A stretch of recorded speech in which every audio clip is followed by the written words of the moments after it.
Praise the Lord. நம்முடைய ஆண்டவரும் அருமை இரட்சகரும் மீட்பருமான கர்த்தராகிய இயேசு கிறிஸ்துவின் இனிய நல்ல நாமத்திலே உங்களுக்கு வாழ்த்து சொல்கிறேன். தேவனுடைய பெரிதான கிருபையினாலே இந்த அருமையான நாளிலும் இந்த விசேஷித்த 2024 வருஷம் ஏப்ரல் மாதம் 4ஆம் தேதி தேவ கரத்திலே நாம் இந்த காலை வேளையிலே கர்த்தரை நாம் ஆராதிக்க, கர்த்தரை நாம் தொழுது கொள்ள தேவன் நமக்கு பெரிதான கிருபையை கொடுத்திருக்கிறார்.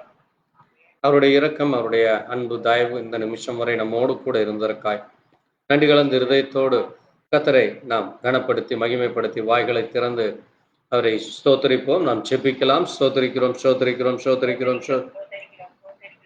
நன்றி ஐயா, நன்றி ஐயா. உம்மை துதிக்கிறோம், துதிக்கிறோம் அப்பா. உம்மை ஸ்தோத்தரிக்கிறோம் அப்பா. உடைய அன்பிற்காய் ஸ்தோத்திரம், உடைய இரக்கத்திற்காய் ஸ்தோத்திரம், உடைய கிருபைக்காய் ஸ்தோத்திரம், உடைய மாறாத தயவுக்காய் ஸ்தோத்திரம்.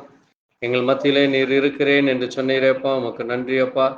இஸ்ரவேலின் தேவனாகிய கர்த்தர் பரிசுத்தர், பரிசுத்தர், பரிசுத்தர் என்று ஆண்டவரே, சேராபீன்களும் கேராபீன்களும் ஓயாமல் உம்மை துதித்துக் கொண்டு இருக்கிற வேலை நாங்களும் உம்மை துதிக்க, உம்மை ஸ்தோத்தரிக்க ஆண்டவரே, எங்கள் வாய்களை நீர் விரிவாய் திறந்தீரப்பா. எங்கள் வாய்விலை நாங்கள் நன்மையால் நிரப்புகிற தேவனாகி உமக்கு நன்றி செலுத்துகிறோம். ஆண்டவரே, எங்கள் வாய்களை நாங்கள் திறக்கும்படும் எங்கள் கட்டுகளிலிருந்து விடுதலை கிடைக்கிறதப்பா. உம்மை துதிக்கிறக்கு எங்கள் நாவுகளின் உதடுகளின் கட்டுகளை நீர் திறந்தற்காய் ஸ்தோத்திரம் அப்பா. ஆண்டவரே, உம்முடைய கிருபைக்காய் ஸ்தோத்திரம், உம்முடைய அன்பிற்காய் ஸ்தோத்திரம், உம்முடைய தயவுக்காய் ஸ்தோத்திரம், எங்களோடு கூட இருப்பதற்காய் ஸ்தோத்திரம். நீர் எங்களுக்காய் மரித்து உயிர் தெழுந்ததற்காய் ஸ்தோத்திரிக்கிறோம். ஜீவனையே கொடுத்தீரப்பா. நாங்களும் ஆண்டவரே உமக்காக எங்களுடைய ஜீவனை உம்முடைய கரத்தில் ஒப்புக் கொடுக்கிறோமோ. நீர் கரம் பிடித்து வழி நடத்தும் ஆண்டவரே. உம்முடைய தயவு பெரியது, உம்முடைய இரக்கம் பெரியது, உம்முடைய அன்பு பெரியதப்பா. அப்படி அன்பும் இரக்கமும் மகா உருக்கமும் நீடிய சாந்தமும் தயவும் நிறைந்த உமக்கு நன்றி சொல்லி உடைய பலத்த கரத்திலே இந்த ஆராதனையை ஒப்புக் கொடுக்கிறோம். தேவத கிருபையிலும் தேவ அன்பிலும் பரிசுத்த அலங்காரத்தோடு கத்தரை தொழுது கொள்ளுங்கள் என்று சொன்னவன் நாங்கள் உம்மை தொழுது கொள்ள உடைய கரத்தில் எங்களை தாழ்த்துகிறோம். உடைய நாம் ஒன்று மாத்திரம் மகிமைப்படும். சென்ற நாட்கள் முழுவதும் கனிமணி போல காத்ததே இந்த நாளிலும் நீர் எங்களோடு கூட இருப்பதற்காக நன்றி சொல்லும்.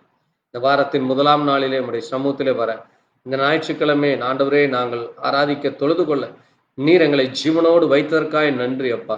சுகத்தோடு வைத்ததற்காய் நன்றி, பத்திரத்தோடு பாதுகாத்தற்காய் நன்றி, நீர் வழிநடத்தி கொண்டிருப்பதற்காய் நன்றி, எங்கள் மத்தியிலே இருப்பதற்காய் நன்றி அப்பா.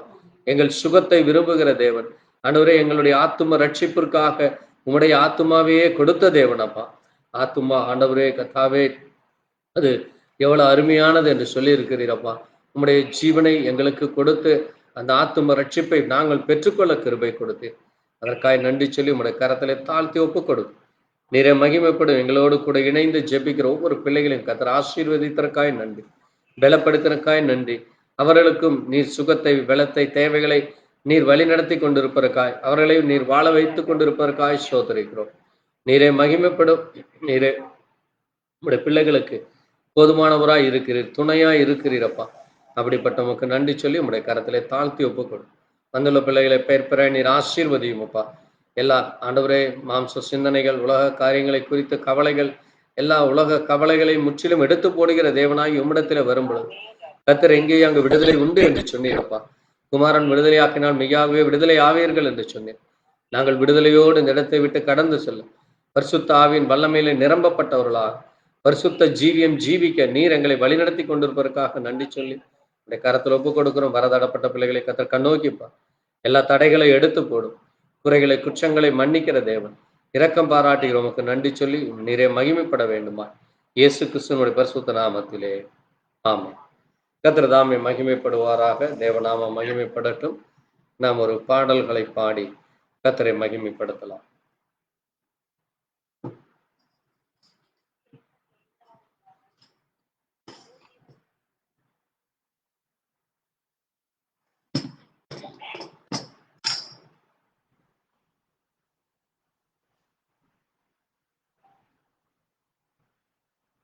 ஸ்தோத்திரம்.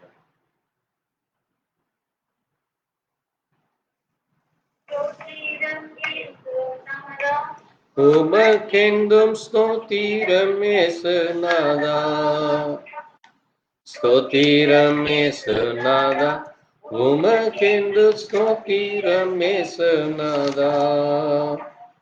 ஸ்தோத்திரம் செய் நின்னடியார்த்தி நாமத்தின் ஆதரவில், ஸ்தோத்திரம் செய்ய நின்னடியா நாமத்தின் ஆதரவில் இயேசுநாதா உமக்கென்றும் ஸ்தோத்திரம் இயேசுநாதா ஸ்தோத்திரம் நாமத்தின் ஆதரவில் ஸ்தோத்திரங்கள் கீதங்களால் எப்போதும் வானசுன சேனைகள் மனோகர கீதங்களால்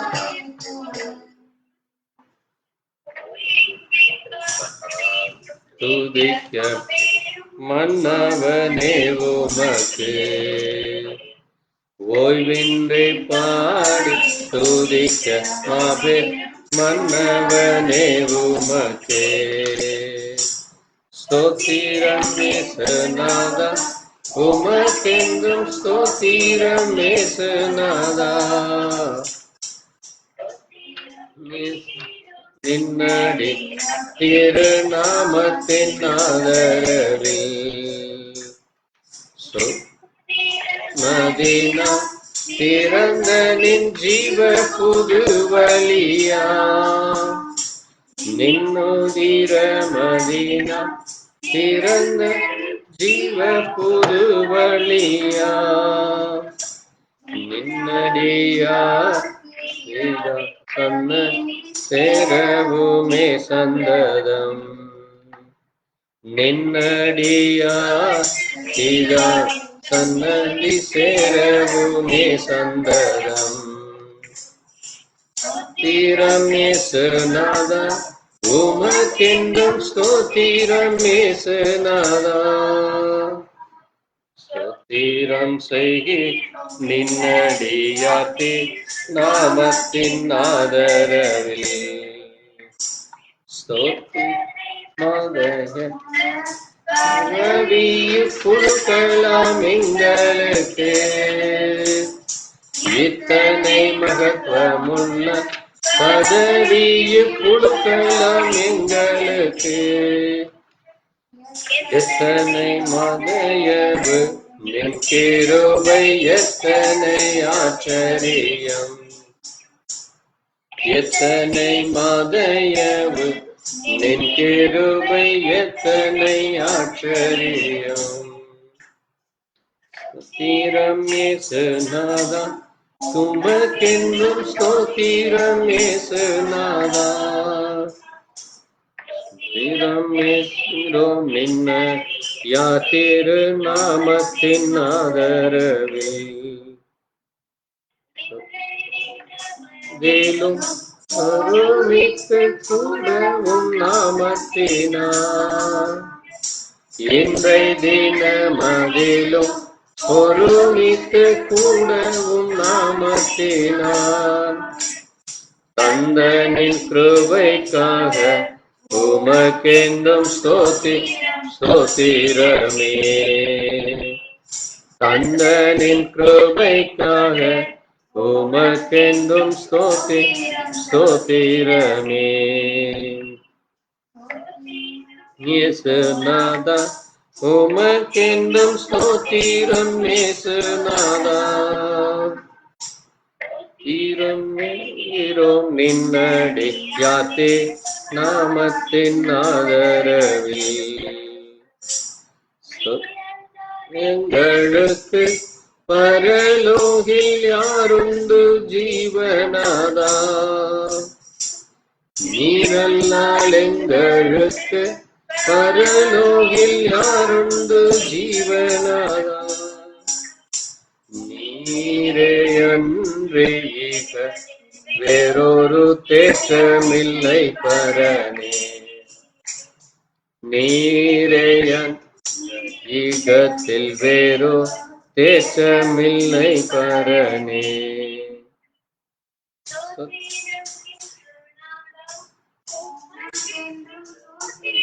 இயேசுநாதா எங்கேரும் நின்னடியாத்தே நாமத்தின் ஆதரவில் நின்னடிய நாமத்தின் ஆதரவில். அல்லேலூயா. ஆமென். தேவன் ஸ்தோத்திரிக்கப்படத்தக்கவர். அவர் துதி கணத்திற்கும் மகிமைக்கும் பாத்திரர். அவரே ஸ்தோத்திரத்திற்கு தகுதியான தேவன். அப்படிப்பட்ட தேவனுக்கு நன்றி சொல்லி இன்னும் ஒரு பாடலை பாடி கர்த்தரை மகிமைப்படுத்தலாம். 1641 பாடல். ஸ்தோத்திரம். ஸ்தோத்திரம்.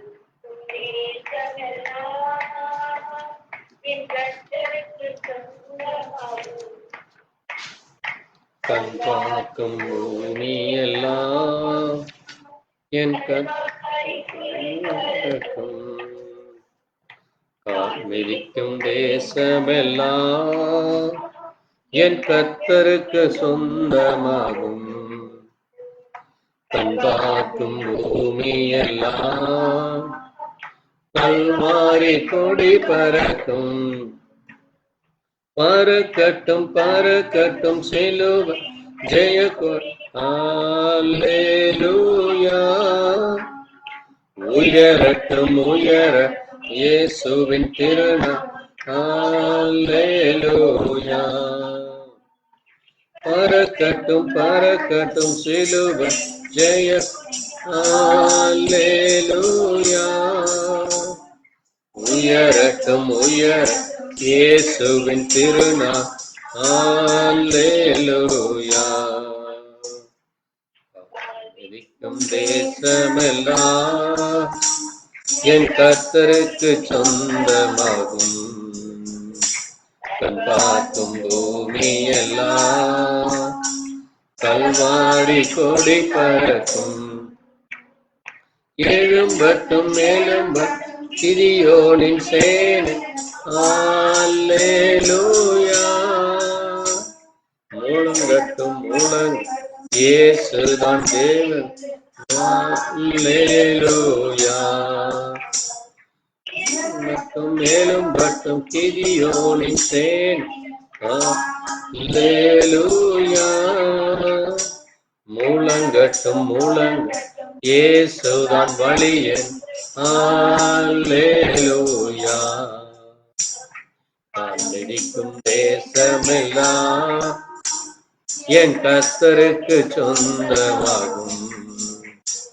கண் பார்க்கும் பூமி எல்லாம் கல்வாரி கொடி பறக்கும். செல்லட்டும் செல்ல ஜெபசேனை துதி சேனை. அல்லேலூயா. வெல்லட்டும் வெல்ல எதிரியின் எரிகோ. அல்லேலூயா. செல்லட்டும் செல்ல ஜெபசேனை துதி சே. அல்லேலூயா. வெல்லட்டும் வெல்ல எதிரியின் எரிகோ. அல்லேலூயா. கால் மிதிக்கும் தேசமெல்லாம் என் கர்த்தருக்கு சொந்தமாகும். கண் பார்க்கும் பூமி எல்லாம் கல்வாரி கொடி பறக்கும்.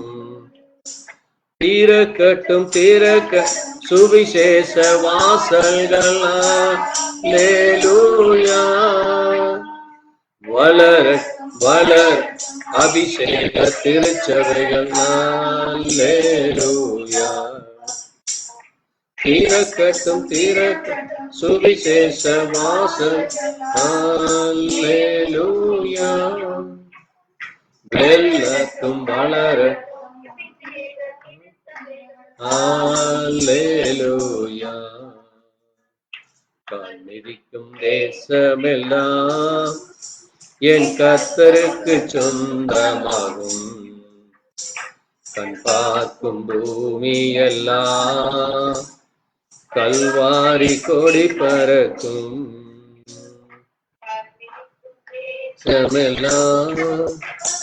என் கர்த்தருக்கு சொந்தமாகும். கண் பார்க்கும் பூமி எல்லாம் கல்வாரி கொடி பறக்கும். ஆமென். கர்த்தர் தாமே மகிமைப்படுவாராக. தேவனுடைய பிள்ளைகள் இன்றைக்கு இந்த ஞாயிற்றுக்கிழமை நாளிலே கர்த்தரை தேடும்படியாக, கர்த்தருடைய சமூகத்திலே வரும்படியாகவும், சபை கூடுதலை விட்டு விலகாதிருங்கள் என்று அப்போஸ்தலனாகிய பவுல் நமக்கு சொல்லியிருக்கிறார். சிலர் சபை கூடுதலை விட்டு விலகுவது போல நீங்களும் விட்டு விலகாதிருங்கள். சபை கூடுதலை அங்கே தேவனை ஆராதிக்கவும், தேவனுடைய வார்த்தைகளை கேட்கவும், சாட்சிகளை சொல்லவும், சாட்சியாய் ஜீவிக்கவும், பரிசுத்தத்தோடு தேவனை நாம் அலங்கரிக்கவும், தேவனை மகிமைப்படுத்தவும் நாம் தேவ கரத்திலே வருகிறோம். ஆகவே இன்றைக்கு உலகம் எங்கும் கூடுகிற சபையிலே பரிசுத்தமும் தேவ கிருபை, தேவ தயவு ஒவ்வொரு ஜனங்களுக்கு கிடைக்க, தேவைகள் சந்திக்கப்பட, வியாதி படுக்கையிலும் பலவீனத்திலும் இருக்கிறவர்கள் பரிபூர்ண சுகமடையும், அக்கிரமக்காரர்கள், பாவிகள், துரோகிகள் மனம் திரும்பும், சுவிசேஷம் எல்லா இடத்திற்கு செல்லவும், தேவன் வழிவாசல்களை திறக்கவும், சபைகளிலே அனைவரும் பரிசுத்தாவின் வல்லமையிலே நிரம்பத்தக்கதாக, ஆவிகளின் கனிகளை கொடுக்கத்தக்கதாக, தேவன் ஒவ்வொருவரையும் இன்னும் அதிகமாய் பயன்படுத்தும்படியாக, ஒவ்வொருவரும் எழும்பி பிரகாசிக்கிறவர்களாக, ஒவ்வொருவரும் முழங்காலிட்டு தேவ சமூகத்திலே தங்களை முழுமையாக ஒப்புக் கொடுத்து தேவனுக்கென்று பிரியமாய் நடந்து கொள்ள கர்த்தர் இரக்கம் பாராட்டும்படியாய் மகன் ஜோசப் இந்த காரியத்திற்காக ஜெபிக்கலாம்.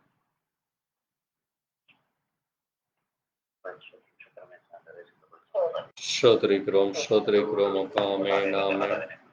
நன்றி ஐயா.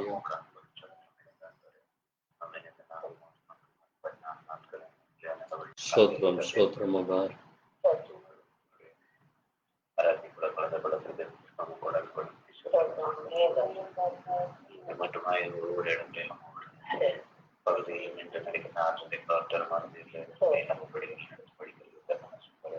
நன்றி ஐயா, நன்றி அப்பா. ஆமென்.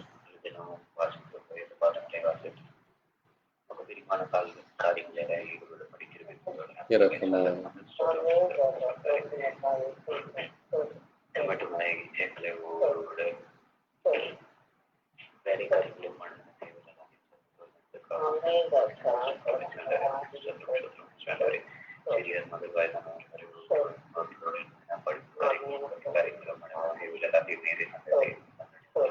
ஸ்தோத்திரிக்கிறோம்.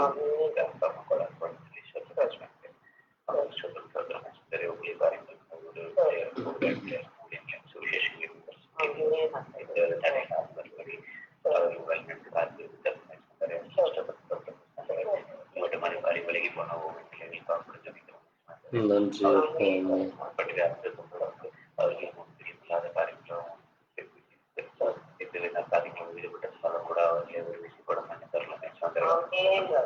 நன்றி அப்பா. ஆமென், ஆமென்.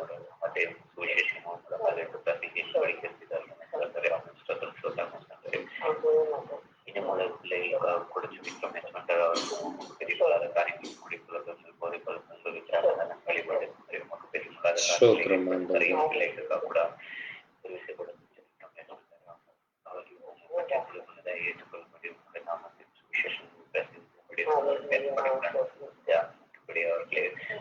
ஸ்தோத்திரிக்கிறோம் அப்பா.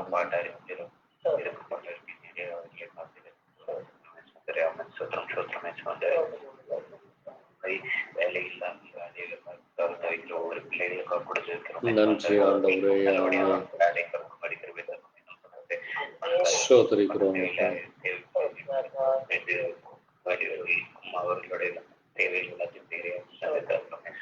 நன்றி அப்பா, நன்றி ஐயா. ஆமென்.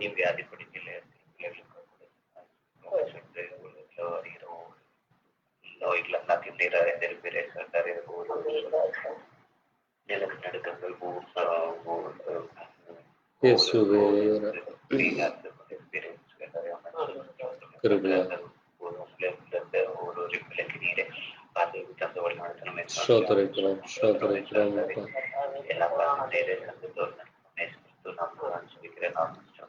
ஆமென். தேவனை மட்டுமாய் நம் ஜெபத்தை கேட்டதற்காய் ஸ்தோத்திரிப்போம், ஸ்தோத்திரிக்கிறோம், ஸ்தோத்திரிக்கிறோம், ஸ்தோத்திரிக்கிறோம் அப்பா. எங்களை ஆண்டவரே நீர் பாதுகாக்கிறீர். உம்மை ஆராதிக்க, உம்மை தொழுது கொள்ள இந்த ஞாயிற்றுக்கிழமையிலே உடைய கரத்திலே வரத்தக்கதாக தேவ கிருபை கொடுத்திருக்காய். உடைய இரக்கம் தயவு மட்டும் இருப்பதற்காய் ஸ்தோத்திரிக்கிறோம். தொடர்ந்து உடைய கரம் எங்களை வழிநடத்தி வாசித்து தியானிக்கிற வார்த்தையிலே நீர் பெரிதான காரியங்களை செய்ய போறோம், அற்புதங்களையும் அதிசயங்களையும் செய்ய போறதுக்காய் நன்றி அப்பா. இந்த நாளிலும் உடைய எல்லா காரியத்திலும் நீரை பொறுப்படுத்த வழிநடத்த வேண்டும். இயேசு கிறிஸ்துவனுடைய பரிசுத்த நாமத்திலே ஆமென். நாம் எழுந்து நின்று கர்த்தரை மகிமைப்படுத்தும்படியா ஒரு பாடலை பாடி தேவ சமூகத்திலே ஒப்புக் கொடுப்போம்.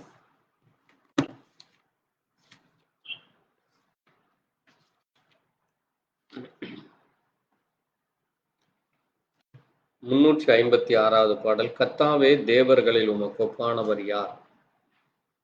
வானத்திலும் பூமியிலும் உமக்கு ஒப்பானவர் யார் என்கிற பாடல். கர்த்தாவே, தேவர்களில் உமக்கு ஒப்பானவர் யார்? கர்த்தாவே, தேவர்களில் உமக்கு ஒப்பானவர் யார்? வானத்திலும் பூமியிலும் உமக்கு ஒப்பானவர் யார்? வானத்திலும் பூமியிலும் உமக்கு ஒப்பானவர் யார்? உமக்கு ஒப்பானவர் யார்? உமக்கு ஒப்பானவர் யார்? உமக்கு ஒப்பானவர் யார்? உமக்கு ஒப்பானவர் யார்? வானத்திலும் பூமியிலும் உமக்கு ஒப்பானவர். இந்த வானத்திலும் பூமியிலும் உமக்கு ஒப்பானவர் யார்? செங்கடலை நீர் பிளந்து உந்தன் ஜனங்களை நடத்தி சென்று. செங்கடலை நீர் பிளந்து உந்தன் ஜனங்களை நடத்தி சென்றி. நீ நல்லவர், சர்வ வல்லவர், என்றும் வாக்கு மாறாதவர். நீ நல்லவர், சர்வ வல்லவர், என்றும் வாக்கு மாறாதவர். உமக்கு ஒப்பானவர் யார்? உமக்கு ஒப்பானவர் யார்? வானத்திலும் பூமியிலும் உமக்கு ஒப்பானவர் யார்? இந்த வானத்திலும் பூமியிலும் உமக்கு ஒப்பானவர் யார்? தூதர்களும் உணவா உந்தன் ஜனங்களை போஷித்தீரே. தூதர்களும் உணவா இந்த ஜனங்களை போஷித்தீரே. யாருண்டு இந்த ஜனங்களை நேசித்திட? உம்மை போல யாருண்டு இந்த ஜனங்கள் நேசித்திட? உமக்கு ஒப்பானவர் யார்? ஒப்பானவர் யார்?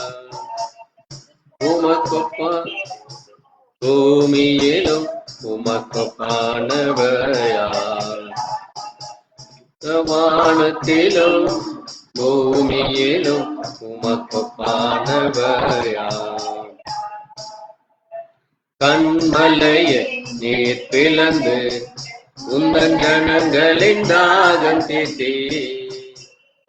கண்மலையை பிளந்து உந்தன் ஜனங்களின் தாகம் தீர்த்தி. உம் நாமம் அதிசயம் என்றும் அற்புதம் செய்திடுவே. உம் நாமம் அதிசயம் என்றும் அற்புதம் செய்திடுவே. உமக்கு ஒப்பானவர் யார்? ஒப்பானவர் யார்? இந்த வானத்திலும் பூமி உமக்கு ஒப்பானவர் யார்? கர்த்தாவே, பூமியிலும் உமக்கு ஒப்பானவர் யார்? கர்த்தாவே, தேவர்களில் உமக்கு ஒப்பானவர் யார்? வானத்திலும் பூமியிலும் உமக்கு ஒப்பானவர் யார்? இந்த வானத்திலும் பூமியிலும் உமக்கு பானவர் யார். அல்லேலூயா. ஆமென். நம்முடைய தேவனுக்கு ஒப்பானவர் இந்த பூமியிலே ஒருவரும் இல்லை. அப்படிப்பட்ட மகத்துவமான தேவன் அவர். அந்த தேவனுக்கு நாம் நன்றி சொல்லும் விதமாக நின்ற வண்ணமாக நாம் சங்கீத புஸ்தகத்திலே சங்கீத புத்தகம்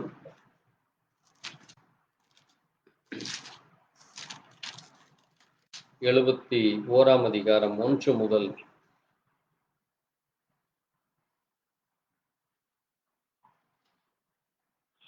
11 வசனங்களை நாம் மாறி மாறி வாசிப்போம். வெளிப்படுத்தின சங்கீதம் 71 1 முதல் 11 வரை. கர்த்தாவே, உம்மை நம்பி இருக்கிறேன், நான் ஒருபோதும் வெட்கமடையாதபடி செய்யும்.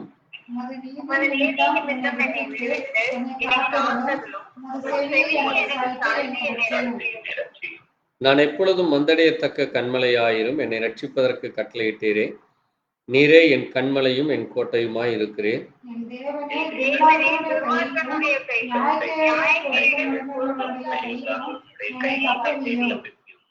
கர்த்தராகிய ஆண்டவரே, நீரே என் நோக்கமும் என் சிறு வயது தொடங்கி என் நம்பிக்கையுமாய் இருக்கிறேன்.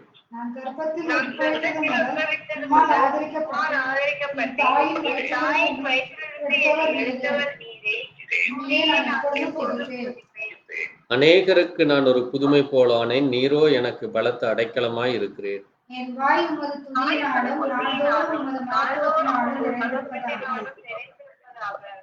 முதிர் வயதில் என்னை தள்ளிவிடாமலும் என் பெலன் ஒடுங்கும் போது என்னை கைவிடாமலும் இரும்.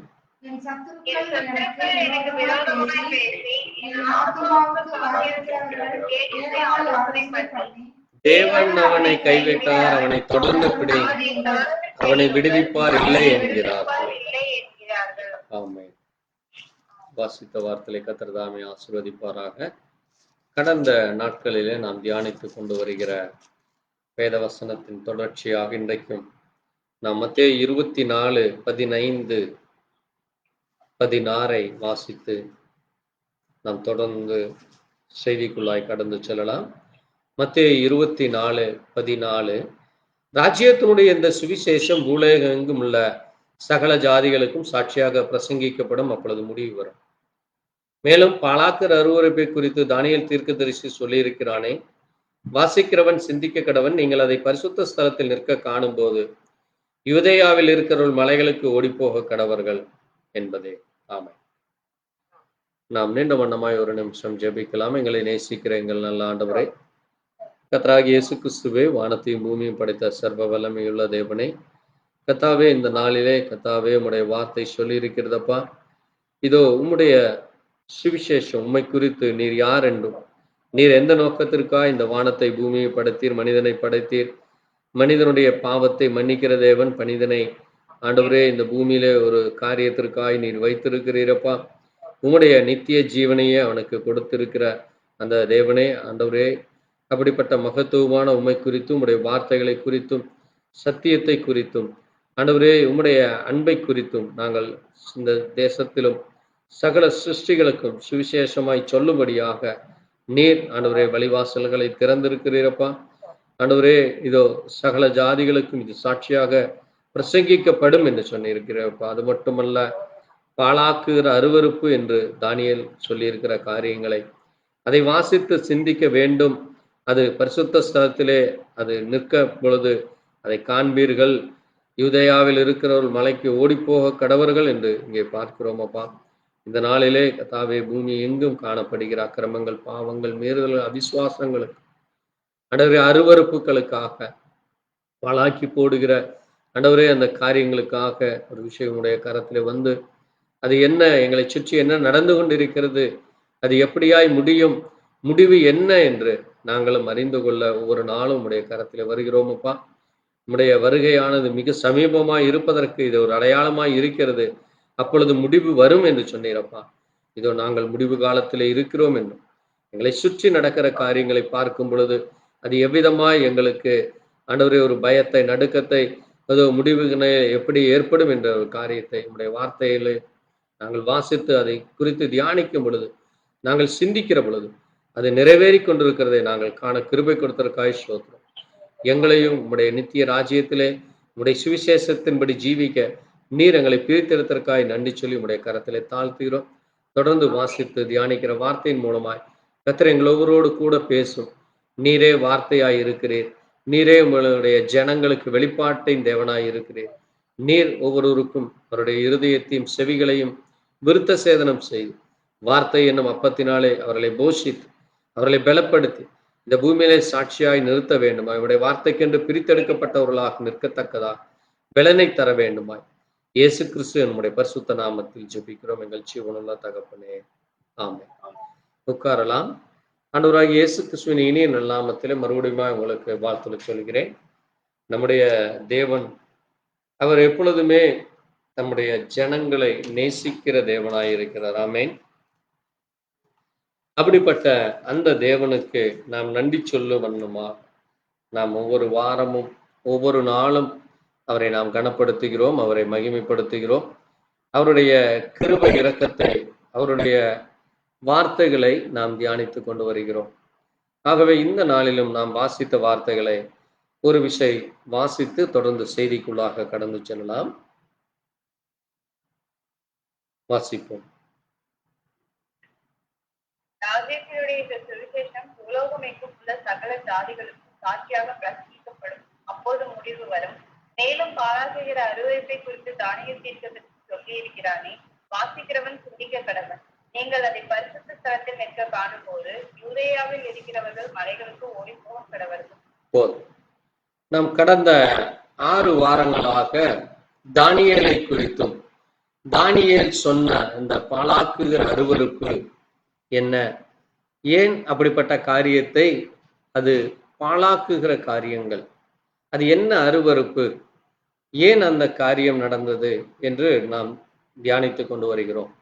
ஆகவே கடந்த 6 வாரங்களாக தானியேல் யார், தானியேல் இருந்த தேசம் என்ன, பிறகு அந்த தானியேல் எப்படி அடிமைப்பட்டு அங்கே பாபிலோனுக்கு சென்றார், அந்த பாபிலோனை ஆண்ட அந்த நேபுகாத்நேச்சார் எவ்விதமாக இந்த இஸ்ரவேலின் ஜனங்களை அடிமைப்படுத்தினார்கள், இஸ்ரவேல் ஜனங்கள் என்ன தவறு செய்து அவர்கள் அடிமைப்பட்டு போனார்கள், அவர்களுடைய தேசத்திலே காணப்பட்ட அந்த மீறுதலுக்காக, அந்த அருவருப்புக்காக, அந்த அக்கிரமங்களுக்காக அந்த ஜனங்கள் எவ்விதமாய் தண்டிக்கப்பட்டார்கள் என்றும், அது மட்டுமல்ல தானியேல் ஒரு விசேஷித்த தேவ மனுஷனாய் இருந்தார்.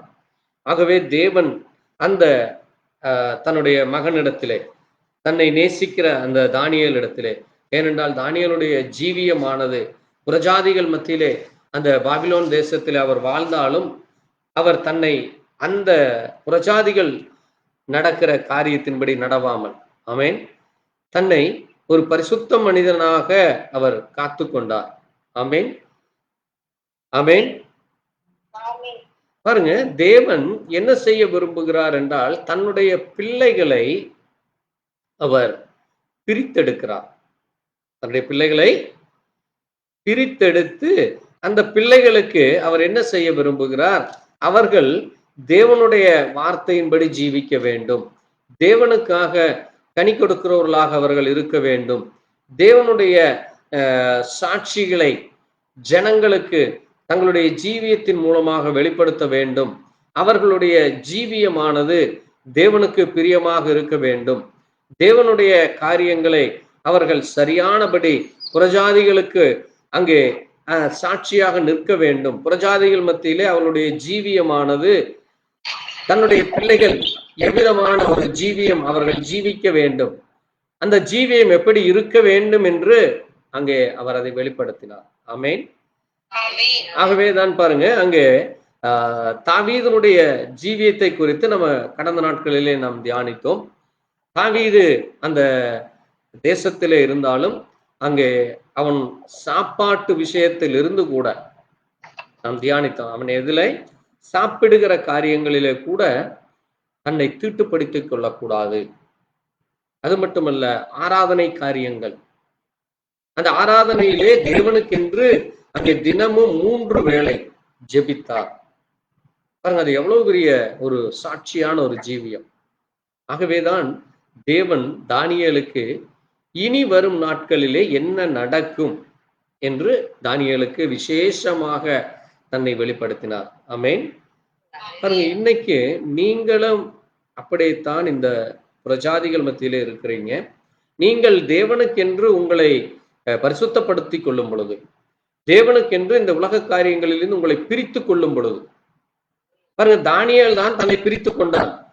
தேவன் அவனுக்கு அங்கே நீ இப்படி செய்ய வேண்டும், இப்படி நடக்க வேண்டும் என்று அங்கே தேவன் வந்து போதிக்கிறார். ஆமென். அந்த உணர்வை கொடுத்தார் தேவன். பாருங்க, இன்றைக்கு ஒவ்வொருவருக்கும் தேவன் அந்த உணர்வை கொடுக்கிறார், அந்த சிந்தையை கொடுக்கிறார். நீங்க பரிசுத்தமாக இருக்க வேண்டும், தேவனுக்கு பயப்பட வேண்டும், தேவனை நீங்கள் முழு இருதயத்தோடு நம்ப வேண்டும், தேவனை இறுக பற்றி கொள்ள வேண்டும், உங்களுடைய சுயத்திலே நீங்கள் வாழக்கூடாது, என்னுடைய வார்த்தையின்படி நீங்கள் ஜீவிக்க வேண்டும் என்று இந்த பரிசுத்த வேதத்தை கொடுத்திருக்கிறார். ஆமென். அதனால்தான் பாருங்க, தானியேல் அந்த வாசித்த அந்த நாட்களிலே இன்னும் எவ்வளவு நாள் நான் அடிமைப்பட்டு இருப்பேன், இன்னும் எவ்வளவு நாள் செல்வேன் என்று அந்த வேதத்தை எடுத்து அவர் வாசித்தார். அதை போன வாரம் நம்ம வாசித்தோம்.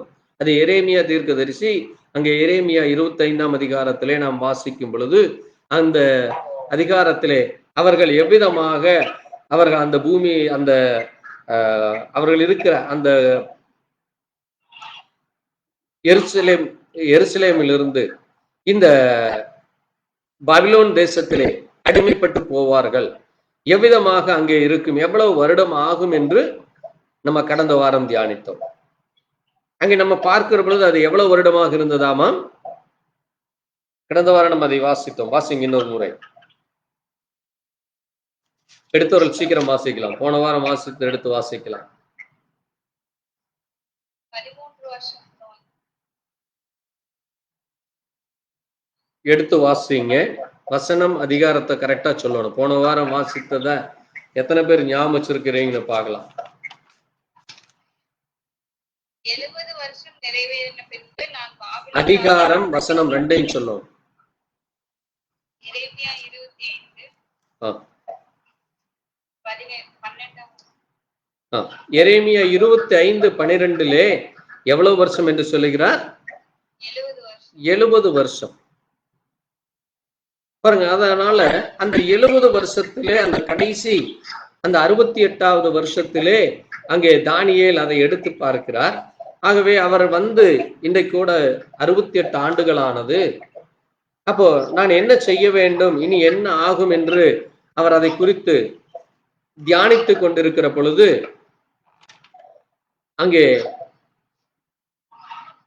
அங்கே என்ன நடந்தது, அங்கே என்னவாச்சாமா வாசிக்கலாம். நீங்க தானியேல் எழுதின சுவிசேஷகம், தானியேல் எழுதின தீர்க்க தரிசன புஸ்தகம், தானியேல் 7ஆம் அதிகாரம் 1 முதல் 7 வரை எடுத்து சீக்கிரம் வாசிக்கலாம். ராஜாவாகிய பெல்சாரின் முதலாம் வருஷத்திலே தானியேல் ஒரு சொப்பனத்தையும் தன் படுக்கையின் மேல் தன் தலையில் தோன்றின தரிசனங்களையும் கண்டான். பின்பு அவன் அந்த சொப்பனத்தை எழுதி காரியங்களின் தொகையை விவரித்தான். தானியேல் சொன்னது, ராத்திரி காலத்திலே எனக்கு உண்டான தரிசனத்திலே நான் கண்டது என்னவென்றால், இதோ வானத்து 4 காற்றுகளும் பெரிய சமுத்திரத்தின் மேல் அடித்தது. அப்பொழுது வெவ்வேறு ரூபமுள்ள 4 பெரிய மிருகங்கள் சமுத்திரத்திலிருந்து எழும்பின. முந்தினது சிங்கத்தை போல இருந்தது, அதற்கு கழுகின் செட்டைகள் உண்டாயிருந்தது. நான் பார்த்து கொண்டிருக்கையில் அதன் இறகுகள் பிடுங்கப்பட்டது. அது தரையில் இருந்து எடுக்கப்பட்டு மனுஷனை போல 2 காலின் மேல் நிமிர்ந்து நிற்கும்படி செய்யப்பட்டது. மனுஷ இருதயம் அதற்கு கொடுக்கப்பட்டது. பின்பு கரடிக்கு ஒப்பாயிருக்கிற வேறொரு 2ஆம் மிருகத்தை கண்டேன். அது ஒரு பக்கமாய் சாய்ந்து நின்று தன் வாயின் பற்களுக்குள்ளே 3 விலா எலும்புகளை கவ்விக்கொண்டு இருந்தது. எலும்பே வெகு மாம்சம் தின்னதென்று அதற்கு சொல்லப்பட்டது. அதன் பின்பு சிவிங்கியை போல் இருக்கிற வேறொரு மிருகத்தை கண்டேன். அதன் முதுகின் மேல் பட்சியின் செட்டைகள் 4 இருந்தது. அந்த மிருகத்துக்கு 4 தலைகளும் உண்டாயிருந்தது. அதற்கு ஆளுகை அளிக்கப்பட்டது. அதற்கு பின்பு தரிசனங்களில் 4ஆம் மிருகத்தை கண்டேன். அது கெடியும் பயங்கரமாக பலத்ததுமாய் இருந்தது. அதற்கு பெரிய இருப்பு கற்கள் இருந்தது. அது முறுக்கி முறுக்கி பட்சித்தது. மீதியானதை தன் கால்களால் மிதித்து போட்டது. அது தனக்கு முன்னிருந்த எல்லா மிருகங்களை பார்க்கிலும் வேறொரு உருவமாய் இருந்தது. அதற்கு 10 கொம்புகள் இருந்தது. போதும். பாருங்க, இங்க 4 மிருகங்களை கண்டார் என்று பார்த்தோம். ஆமென்.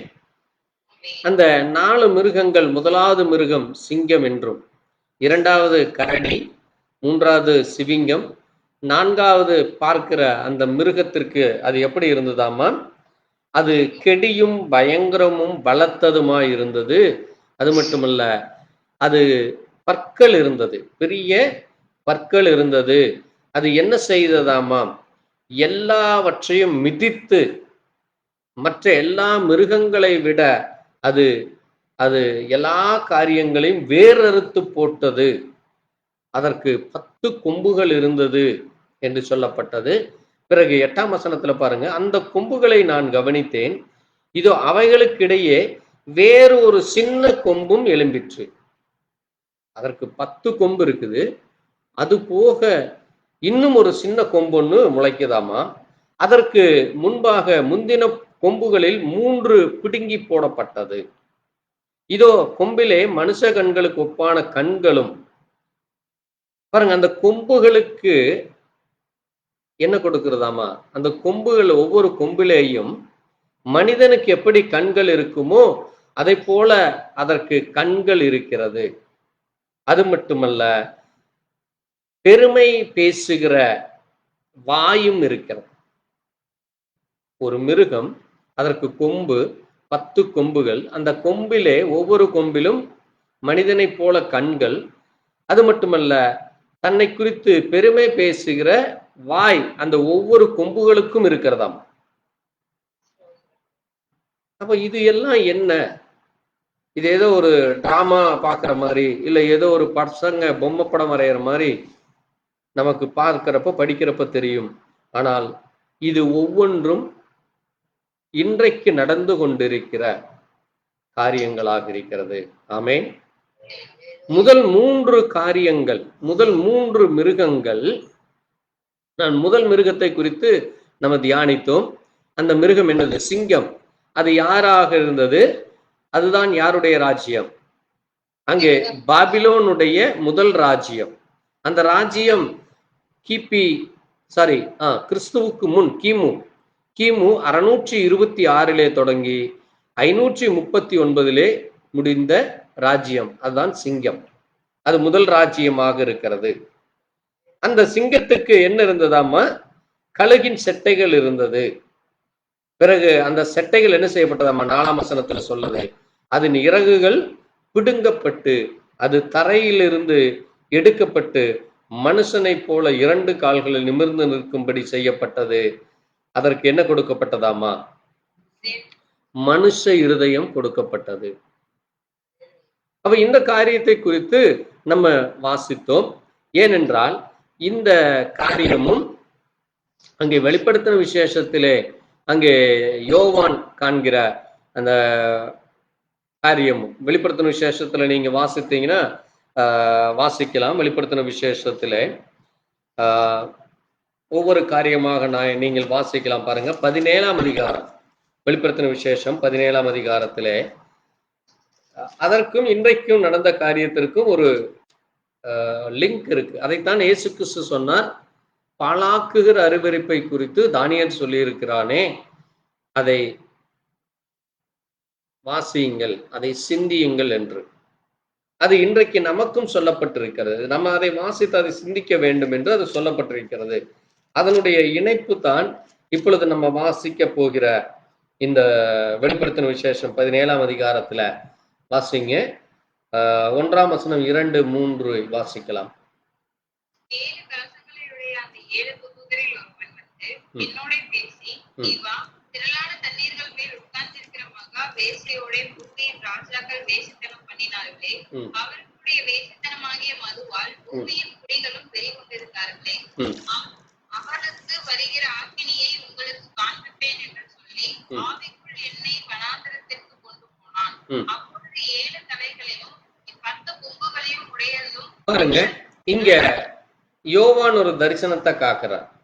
அது ஆவிக்குள்ளாக அவர் செல்லுகிறார். பரிசுத்தாவியினுடைய அங்கே வெளிப்பாட்டை அவர் காண்கிறார், தான் ஆவிக்குள்ளாக செல்லுது. அப்ப அவர் பார்க்கிறாரு, அங்க என்ன இருக்கிறதாமா, பார்ப்பதற்கு அது வனாந்தரம் போல இருக்கிறது.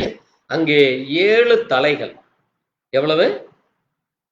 7 தலைகளும் 10 கொம்புகளையும் உடைய தூஷணமான நாமம் நிறைந்த சிவப்பு நிறமுள்ள ஒரு மிருகம் இருக்கிறது.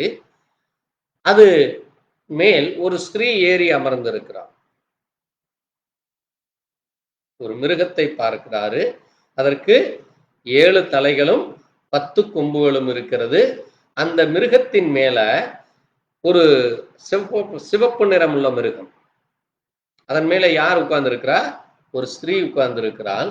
அது எப்படிப்பட்டது என்று சொல்ல, அந்த ஸ்திரீ ரத்தாம்பரமும் சிவப்புமான ஆடை தரித்து பொன்னிலும் ரத்தனங்களிலும் முத்துக்களிலும் சிங்காரிக்கப்பட்டு தன் வேசித்தனமாகிய அருவருப்புகளால் அசுத்தங்களால் நிறைந்த பொற்பாத்திரத்தை கையில பிடித்திருந்தாள். நம்ம இதெல்லாம் தியானிக்க போகிறோம். இந்த 7 தலை என்றால் என்ன? 10 கொம்பு என்றால் என்ன? அந்த தூஷணமான நாமம் என்ன? அந்த ஸ்திரீ யார்?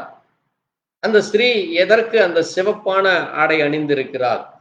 அவள் கையில அங்கே பொன்னிலும் ரத்தனங்களிலும் முத்துக்களிலும் அலங்கரிக்கப்பட்டு இருக்கிறாள். அந்த பொன் என்றால் என்ன? முத்து என்றால் என்ன? அந்த ரத்தனம் என்றால் என்ன? அது மட்டுமல்ல, அவள் எப்படிப்பட்டவளாக இருக்கிறாளாமா? வேசித்தனம் நிறைந்தவளாக இருக்கிறாள்.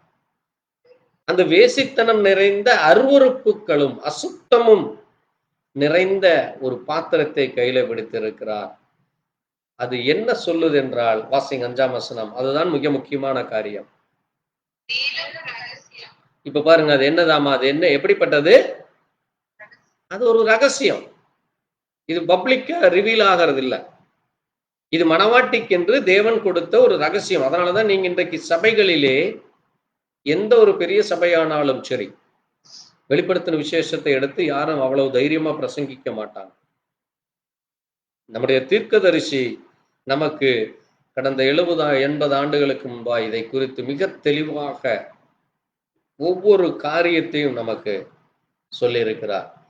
அது என்ன ரகசியம்? அது என்ன? அது மட்டுமல்ல, அது எப்படியானது? அது மகா பாபிலோன். நம்ம பாபிலோனை பார்த்தோம். இது எப்படிப்பட்டதாமா? மகா பாபிலோன். அப்போ பாபிலோன் இருக்கிறது, பாபிலோன் ஒரு தேசம் இருக்கு. ஆனால் அதை விட இது மகா பெருசு, கிரேட் பாபிலோன். நம்ம இந்தியாங்கிறோம், கிரேட் இந்தியா என்பதற்கு இந்தியாங்கிறதுக்கு வித்தியாசம் இருக்கு. அதை விட மிக வளர்ச்சி பெற்ற, அதை விட இன்னும் அதிகமான காரியங்களை கொண்டதுதான் கிரேட், மகா என்கிறோம். அப்போ அது எப்படிப்பட்டது? மகா பாபிலோன். அது மட்டுமல்ல, வேசிகளுக்கும் பூமியில் உள்ள அருவருப்புகளுக்கும் அது தாய். ஒரு தாய் எப்படிப்பட்டவளாக இருக்க வேண்டும்? ஒரு பரிசுத்தம் உள்ளவளாக, உண்மை உள்ளவளாக, புருஷனுக்கு பிரியமுள்ளவளாக, புருஷனை நேசிக்கிற ஒரு பரிசுத்தமுள்ள ஒரு மனவாட்டியாக இருக்க வேண்டும். பிள்ளைகளுக்கு பரிசுத்தமுள்ள ஒரு தாயாக இருக்க வேண்டிய. அதனாலதான் தேசத்தை, இந்தியாவை என்ன சொல்லுவாங்க? இந்தியா என்னுடைய தாய் மண். இந்தியா என்னுடைய பூமியை தாய்க்கு ஒப்பாக பேசுவாங்க. ஏனென்றால் நம்ம வசிக்கிற இந்த தேசம் அது ஒரு நல்ல தேசமாக இருக்க வேண்டும். தேசத்தில் அருவருப்புகள் இருக்கக்கூடாது, அசுத்தங்கள் இருக்கக்கூடாது, அக்கிரமங்கள் இருக்கக்கூடாது, பாவம் இருக்கக்கூடாது என்று ஒவ்வொரு மனிதனும் விரும்புவான். அதனால தேசத்தை தீட்டுப்படுத்தினார்கள் என்று வேதத்துல பார்க்கிறோம். ஒவ்வொரு மனிதனும் செய்கிற அருவருப்புகள், பாவங்கள், அக்கிரமங்கள் அந்த தேசத்தின் குடிகளுடைய பெயரை கெடுப்பது தேசத்திற்கு ஒரு அவமானம். இப்போ ஒரு உதாரணத்துக்கு நான் உங்களுக்கு சிம்பிளா சொல்றேன். ஒரு ஏதாவது ஒரு தேசத்தில் இருந்து ஒருத்தர் வருகிறார். உலகத்தில் ஏதோ ஒரு தேசம், நான் அந்த இந்த தேசம் நான் குறிப்பிட்டு சொன்னோம்னா அந்த தேசத்துக்காரங்களுக்கு சங்கடம் வரக்கூடாது. உங்க மனசுல எந்த தேசமோ அந்த தேசத்தை நினைச்சு, இப்ப அங்கிருந்து ஒரு மனிதன் வருகிறான் அல்லது ஒரு பெண் வருகிறாள் என்றால், அவளை நீங்கள் பார்க்கும் பொழுது அவள் அந்த தேசத்தினுடைய பிரதிநிதியாக வருகிறாள். ஒரு மனிதன் வருகிறாள் என்றால் அந்த தேசத்தினுடைய ஒரு அம்பாசிடர், ஒரு பிரதிநிதியாக, ஒரு முக்கியமான ஒரு மனிதனாக வருகிறார். அப்ப அந்த மனிதனுடைய பேச்சு, அவனுடைய நடவடிக்கைகள், அவனுடைய செய்கைகளை கவனித்து அந்த ஜனங்கள் எப்படிப்பட்ட ஜனங்கள், அந்த ஜனங்கள் எவ்வளவு மரியாதைக்குரியவர்கள், எவ்வளவு உண்மை உள்ளவர்கள், எவ்வளவு கனத்துக்குரியவர்கள், எவ்வளவு அன்பு செலுத்துகிறவர்கள் என்று நம்ம அந்த மனிதனை குறித்து நம்ம ஒவ்வொருடைய இருதயத்திலும் இருக்கும். ஒரு கால் அந்த மனிதன் ஒரு பிரச்சனை கொண்டு வருகிறவனாகவோ அல்லது தேசத்திலே ஒரு ஸ்பையாக வருகிறார், உளவாளியாக வருகிறார், அல்லது தேசத்திலே கொண்டு வந்து ஏதாவது ஒரு குண்டு வைப்பதற்கோ அல்லது தேசத்தை அங்கே வேசித்தனம் செய்வதற்கோ அல்லது குடியிலைனாலே இந்த தேசத்திலே வந்து அவர் தன்னுடைய பெயரை கெடுத்து போட்டால் என்ன சொல்லுவோம்? பாரு, வந்தான் ஒருத்தன், அவனால அந்த நாட்டுக்கே அவமானம், அந்த வீட்டுக்கே அவமானம், அந்த குடும்பத்துக்கே அவமானம் என்று சொல்லுவோம். ஆக பாருங்க, ஒரு மனிதன் எப்படி நடக்கிறானோ அதுதான் அந்த குடும்பத்திற்கும் அந்த தேசத்திற்கும் அந்த ஜனங்களுக்கும் அது ஒரு பிரதிநிதியாக ஒரு அடையாளமாக இருக்கிறது. அதைத்தான் இங்கே சொல்லப்பட்டிருக்கிறது. அவள் எப்படிப்பட்டவளாக இருந்தாலாமாம்? வேசியும் பூமிகளுக்குள்ளே அருவருப்புகளுக்கு தாயாக இருக்கிறாள். சரி, இதை என்ன என்று நம்ம தியானிக்க போகிறோம். அது மட்டுமல்ல, நீங்க வாசித்தீங்கன்னா வாசிங்க 12ஆம் அதிகாரத்துல, வெளிப்படுத்தின விசேஷம் 12ஆம் அதிகாரத்துல ஒரு முக்கியமான ஒரு காரியம் இருக்கு. இந்த ஸ்திரீ எப்படிப்பட்டவளாக இருந்தாலாமா? வாசிங்க 12:1 நீங்க அதை அப்படியே வாசித்துட்டு வாங்க. நான் எது வரைக்கும் வாசிக்க சொல்லணும் வாசிங்க, சீக்கிரம் வாசிப்போம். ஒரு பெரிய அடையாளம் வானத்திலே காணப்பட்டது. சூரியனை அணிந்திருந்தார். அவர் பாதங்களின் கீழே சந்திரனும் அவள் சிரசின் மேல் 12 நட்சத்திரங்களும் கிரீடமும் இருந்தன. அவள் கர்ப்பவதியாய் இருந்து பிரசவ வேதனை அடைந்து பிள்ளை பெறும்படி வருத்தப்பட்டு அலறினாள். அப்பொழுது வேறொரு அடையாளம் வானத்திலே காணப்பட்டது. 7 தலைகளையும் 10 கொம்புகளையும் தன் தலைகளின் மேல் 7 முடிகளும் உடைய சிவப்பான பெரிய வலுசர்ப்பம் இருந்தது. ஒரு நிமிஷம் நிறுத்துங்க. இங்க பாருங்க, ஒரு ஸ்திரீ காணப்படுகிறாள். அந்த ஸ்திரீ எங்க காணப்பட்டாலாமா? வானத்திலே ஒரு அடையாளத்தை காணப்படுகிறது. அந்த ஸ்திரீ எப்படி இருந்தாலாமா? சூரியனை போல, சூரியனை அணிந்திருந்தாள். சூரியனை போய் நீங்க அணிய முடியுமா? அணிய முடியாது. அப்படின்னு என்னது? சூரியனை போல அவள் தன்னை பிரகாசம் உள்ளவளாக காட்டிக் கொண்டிருந்தாள். அது மட்டுமல்ல, அவளுடைய கால் சந்திரன் இருக்கிறது. சந்திரன் எதுக்கு அடையாளம்? இருளுக்கு அடையாளம், இரவுக்கு அடையாளமா இருக்கும். அது மட்டுமல்ல, பாருங்க, அவள் சிரசு, அவளுடைய தலையிலே 12 நட்சத்திரங்கள் உள்ள கிரீடம் இருக்கிறது. அவள் கர்ப்பவதியாக இருக்கிறாள். அவள் பிரசவ வேதனை அடும்படி அவள் அலறும் பொழுது அப்போ இன்னொரு அடையாளம் வானத்துல வருது. அந்த அடையாளம் எப்படி இருக்காமா?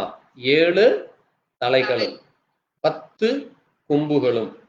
அது மட்டுமல்ல, அந்த தலைகளிலே 7 முடியுடைய ஒரு பெரிய சிவப்பான வலு சர்ப்பம். நீங்க கவனித்தீர்கள் எல்லாம், எல்லா இடத்திலையும் சிவப்பு சிவப்புனே வரும். அது எதற்குன்னு நம்ம வர நாட்கள்ல நம்ம தியானிக்க போகிறோம். அந்த 7 தலை என்றால் என்ன? 10 கொம்பு என்றால் என்ன? அந்த ஸ்திரீ யார்? அந்த ஸ்திரீயை அவள் அணிந்திருந்த அந்த சூரியன் எது? அந்த சந்திரன் எது? அந்த 12 நட்சத்திரங்கள் என்ன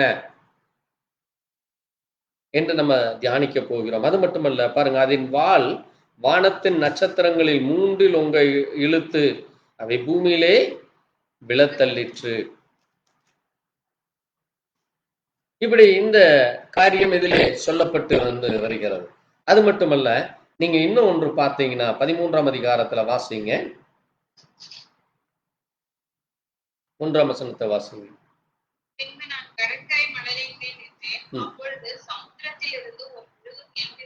போதும். பாருங்க, 12ஆம் அதிகாரத்துல பார்த்தோம், வானத்திலிருந்து ஒரு ஸ்திரீ எழும்பி வர்றதை காண்கிறோம். அவள் சூரியனையும் சந்திரனையும் நட்சத்திரங்களும் அங்கே தலைகளிலே 7 தலை 10 கொம்புகள் 7 முடிகள் அப்புறம் சிவப்பான வலு சர்ப்பமா இருக்கிறது. இங்க ஒரு காரியத்தை இவர் காண்கிறார். அது எப்படி இருக்குதாமா? கடற்கரை மணலில் இருந்து வருகிறது. இவர் கடற்கரை மணலில் நிற்கிறாரு. அது சமுத்திரத்திலிருந்து எழும்பி வருகிறது. ஒன்று வானத்தில் இருந்து, இன்னொன்று சமுத்திரத்தில் இருந்து. இங்கே நம்ம பார்த்தது, இங்க 17ஆம் அதிகாரத்துல நம்ம பார்த்தது என்னது? 17ஆம் அதிகாரத்துல அது எப்படிப்பட்டதாக இருந்ததாமா?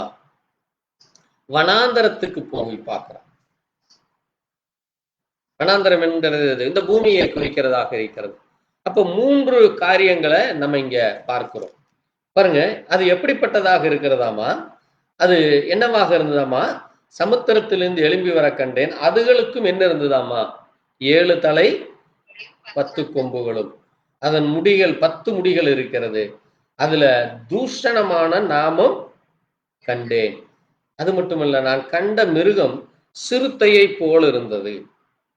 அதன் கால்கள் கரடிகளைப் போலவும், அதன் வாய் சிங்கத்தைப் போலவும், வலுசர்ப்பமானது தன் பலத்தையும் தன் சிங்காசனத்தின் மிகுந்த அதிகாரத்தையும் அவைகளுக்கு கொடுக்கப்பட்டிருந்தது. அதனுடைய தலைகளிலே சாவுக்கேதுவான காயம் கண்டேன். அந்த சாவுக்கேதுவான காயமும் சுஸ்தமாக்கப்பட்டது. பூமியில் உள்ள யாவரும் அந்த ஆச்சரியத்தோடு அந்த மிருகத்தை பார்த்தார்கள். இது இப்படியாக சொல்லப்பட்டிருக்கிறது. இன்னும் நீங்க வாசித்தீங்கன்னா பாருங்க, இது எல்லாமே ஒன்றோடொன்று இணைந்ததாக இருக்கிறது. ஒன்றுக்கொன்று தேவனுடைய வார்த்தைகளை நமக்கு வெளிப்படுத்துகிறதாக இருக்கிறது. இப்போ நம்ம மிக முக்கியமான காரியத்தை, நம்ம முதலாவது ராஜ்யத்தை நம்ம பார்த்தோம். முதல் ராஜ்யம் என்னது? பாபிலோன் ராஜ்யம். இப்போ இந்த இரண்டாவது ராஜ்யம் ஆகிய நம்ம வாசிங்க. முதல் ராஜ்யம் என்பது அது முதல் மிருகத்துக்குன்னா அந்த சிங்கத்துக்கான நேபுகாத்நேச்சார் என்று வாசித்தோம். பாபிலோன் ராஜ்யம் என்று வாசித்தோம். அந்த பாபிலோன் ராஜ்யத்துல அங்கே என்ன செய்யப்பட்டதாமா? நேபுகாத்நேச்சார் அவர் என்ன செய்தார்? அசிரியர்களையும் யூதர்களையும் கைப்பற்றி அந்த ஜனங்களை, தேசங்களை அடிமைப்படுத்தி அந்த பொருட்களை எல்லாம் அங்கே பாபிலோனுக்கு கொண்டு போய் ஜனங்களை அடிமைப்படுத்தி வைத்து அங்கிருக்கிற எல்லாவற்றையும் அங்கே பாழாக்கி, அங்கே தானியேல் இருந்த அந்த தேசமாகிய அந்த எருசலேமை, அந்த இஸ்ரவேல் ஜனங்கள் எல்லோரையும் அடிமைப்படுத்தி கொண்டு போனார். இந்த நேபுகாத்நேச்சார் தான் என்ன செய்து கொண்டிருந்தார்? இன்றைக்கு நம்ம பார்க்கிறபடி சூரிய வழிபாடுகளையும், அங்கே தமூஸ் வழிபாட்டையும், அங்கே மற்ற உலக காரியங்களையும், பல தெய்வ வழிபாடுகளை செய்த மல்டி கல்ச்சர், மல்டி ரிலீஜியஸ் செய்து கொண்டிருந்த அந்த ஜனங்களாக இருந்தார்கள். பாருங்க, இங்க இன்னொரு காரியம் பார்க்கிறோம். இவன் என்ன செய்தானாமா? யூத ராஜாவாகிய சிதேக்கியாவை பிடித்து அவன் கண்களை தோண்டி எடுத்து, அதை நம்ம வாசித்தோம் 1 ராஜாக்கள் 24ஆம் அதிகாரம் 17ஆம் வசனத்துல. அங்க பாக்குறப்ப அவன் கண்களை தோண்டி எடுத்து, அதான் அது சிங்கம். ஒரு சிங்கத்துக்கிட்ட எந்த ஒரு மிருகம் சிக்கினாலும் அது என்ன செய்யும்? முதல்ல அதனுடைய முகத்தை, தலைகளை அது பிச்செடுத்து, அது பார்க்க முடியாதபடி, அது வாயில கடிக்க முடியாதபடி உங்களை உரு தெரியாம பண்ணி போடும். மனிதனை ஆனாலும் சரி, யாரை ஆனாலும் சரி, அது முதல்ல தலையத்தான் அது அட்டாக் பண்ணும். பாருங்க, அவ்வளவு கொடிதானது. அதனாலதான் பாருங்க, இந்த சிதேக்கியா ராஜாவை, யூதராஜாவை கண்களை பிடுங்கி தோண்டி எடுத்து அங்கே முழுவதுமாக கொன்று போட்டு, அவனை அழித்து போட்டு அங்கே அந்த தேசத்தை அவன் பிடுங்கி அவன் ஆண்டு கொண்டு வந்தான். அது மட்டுமல்ல, அந்த பாபிலோன் என்பது இன்றைக்கு இருக்கிற ஈரான், ஈராக்கு என்கிற அர்த்தம். அந்த ஈராக்கு தான் இன்றைக்கு இருக்கிற பாபிலோன். ஈரானுக்கு அருகில் இருக்கிற ஈராக்கு தான் இன்றைக்கு இருக்கிற பழைய காலத்திலே சொல்லப்பட்ட பாபிலோன் தேசமாக இருக்கு. மத்திய கிழக்கு தேசமாக இருக்கிறது. இந்த தேசத்தை தான் இங்கே நேபுகாத்நேச்சார் ஆண்டு கொண்டு வந்தார்.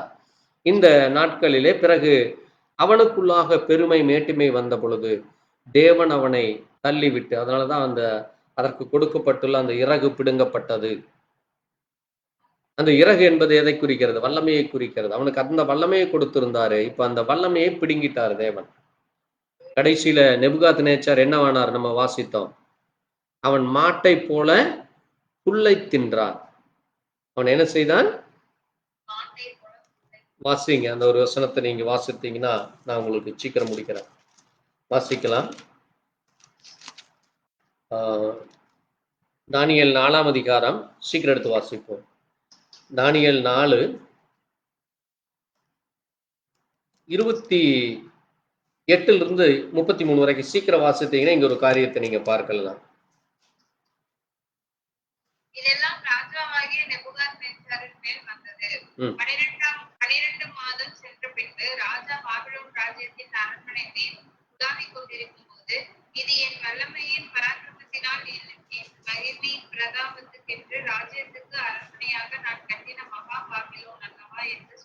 போதும், ஒரு நிமிஷம் இருங்க. பாருங்க, அங்க நேபுகாத்நேச்சார் தன்னுடைய இருதயத்துல என்ன நினைத்துக் கொள்கிறானாமா, நான் இந்த அரண்மனையும் இங்கு பார்க்கப்படுகிற இந்த வல்லமைகளும் இங்கே கட்டப்பட்டிருக்கிற இந்த ராஜ்யமும் இந்த தேசங்களும் ஜனங்களும் என்னுடைய வல்லமையினாலும் என்னுடைய பராக்கிரமத்தினாலும் நான் இதை செய்தேன் என்கிற மேட்டுமை அவனுக்கு வந்தது.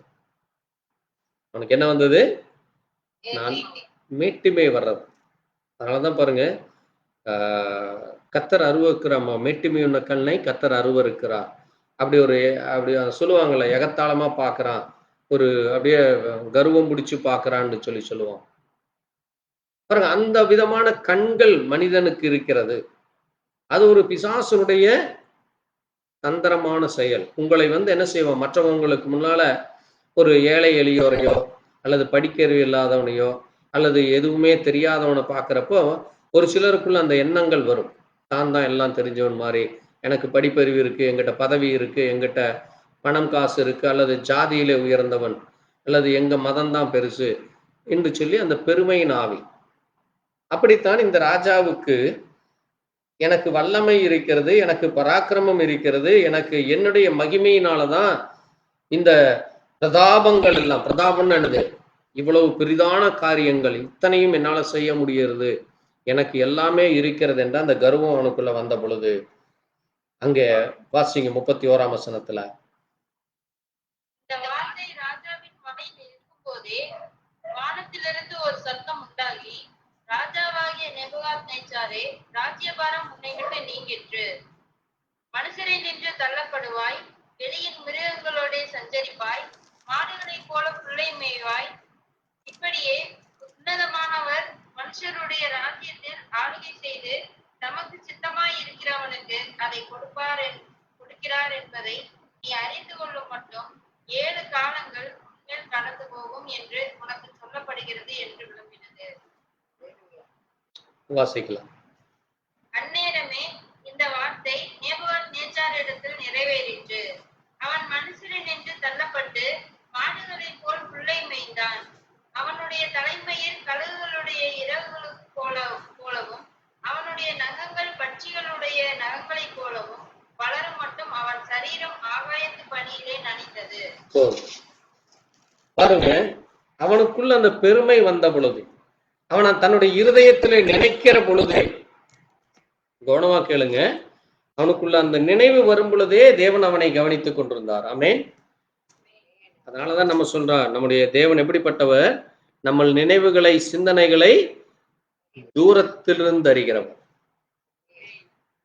அவர் எங்கேயோ இருக்கலாம், நீங்க நினைக்கலாம் அங்க அவர் அமெரிக்காவில் இருப்பாரு, அல்லது வானத்தில் இருப்பாரு, அல்லது பரலோகத்தில் எங்கேயோ ஒரு பக்கம் நமக்கு கண்ணுக்கு தெரியாத லட்சக்கணக்கான மைல் தூரத்துல தேவன் இருக்கிறாரு. நம்முடைய மனசுல நினைக்கிறது என் மனைவிக்கே தெரியாது, என் பிள்ளைகளுக்கே தெரியாது, நான் என்ன வேணுமானாலும் நினைப்பேன் என்று சொல்லி இன்றைக்கு ஒவ்வொரு நினைவுகள் சிந்தனைகள்ல இன்றைக்கு வாழ்ந்து கொண்டிருக்கிறாங்க. எல்லா மனுஷருடைய இருதயத்தின் நினைவுகளை சிந்தனைகளை தேவன் அறிந்திருக்கிறார். அதுதான் ஞானம். அது எப்படி அது முடியுமா? இன்னைக்கு உலகத்துல 800 கோடி பேர் இருக்கிறாங்களே, 800 கோடி பேருடைய சிந்தனை என்ன தெரியுமா? அதான் என்னது, சூப்பர் கம்ப்யூட்டர். அதுக்கு பேர் தான் என்னது, சூப்பர் கம்ப்யூட்டர்.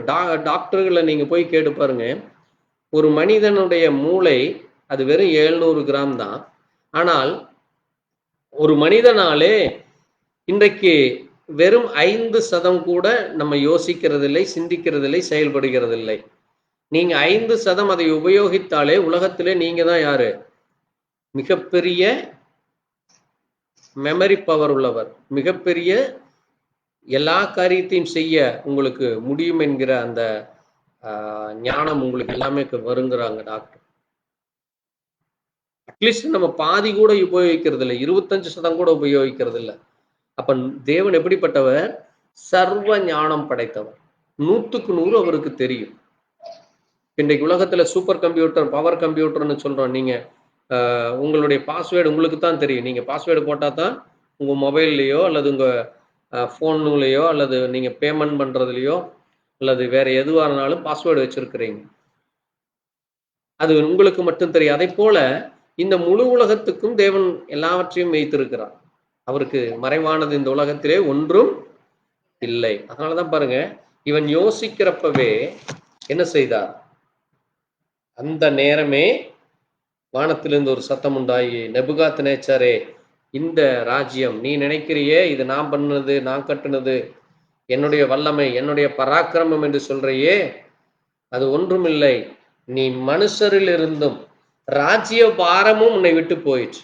நீ ராஜாவா இருந்தா தான் இந்த உனக்கு இந்த அதிகாரம், அந்த தலக்கணம் எல்லாம் உனக்கு இருக்கும்.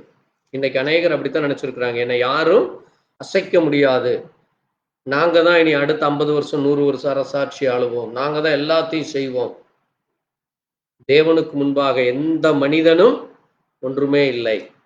ஒரு நிமிஷத்திலே மனிதனை தேவன் என்ன செய்து முடியும்? ஒன்றுமில்லாமல் ஆக்கி போட முடியும். ஆமென். அப்ப நம்முடைய தேவனாலே கூடாதது ஒன்றுமே இல்லை. அதனாலதான் நம்ம ஜெபிக்கிறோம்.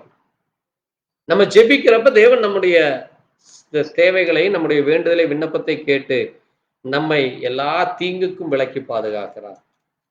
அதனாலதான் பாருங்க, அவனை என்ன செய்தாரு? மனுஷரில் இருந்தும் ராஜ்ய பாரமும் அவனுக்கு பிடுங்கப்பட்டு, அது மட்டுமல்ல, மிருகத்தோடு ஒன்றாக்கிட்டார். அவன் மாடுகளைப் போல புல்லை மேயும்படி செய்தார். உன்னதமானவருடைய ராஜ்யம் அவர் ஆளுகை செய்ய போகிறாரு. தமக்கு சித்தமானதை அவர் கொடுப்பார். யாருக்கு வேணுமோ அதை கொடுப்பார். ஆமென்.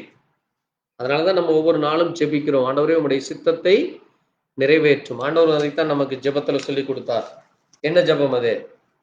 வாசிங்க, மத்தேயு 12ஆம் அதிகாரத்துல ஆண்டவர் ஒரு ஜெபம் நமக்கு சொல்லி கொடுத்திருக்கிறார். என்ன ஜெபம் அது? சீக்கிரம் வாசிப்போம். 11:25 வாசிங்க.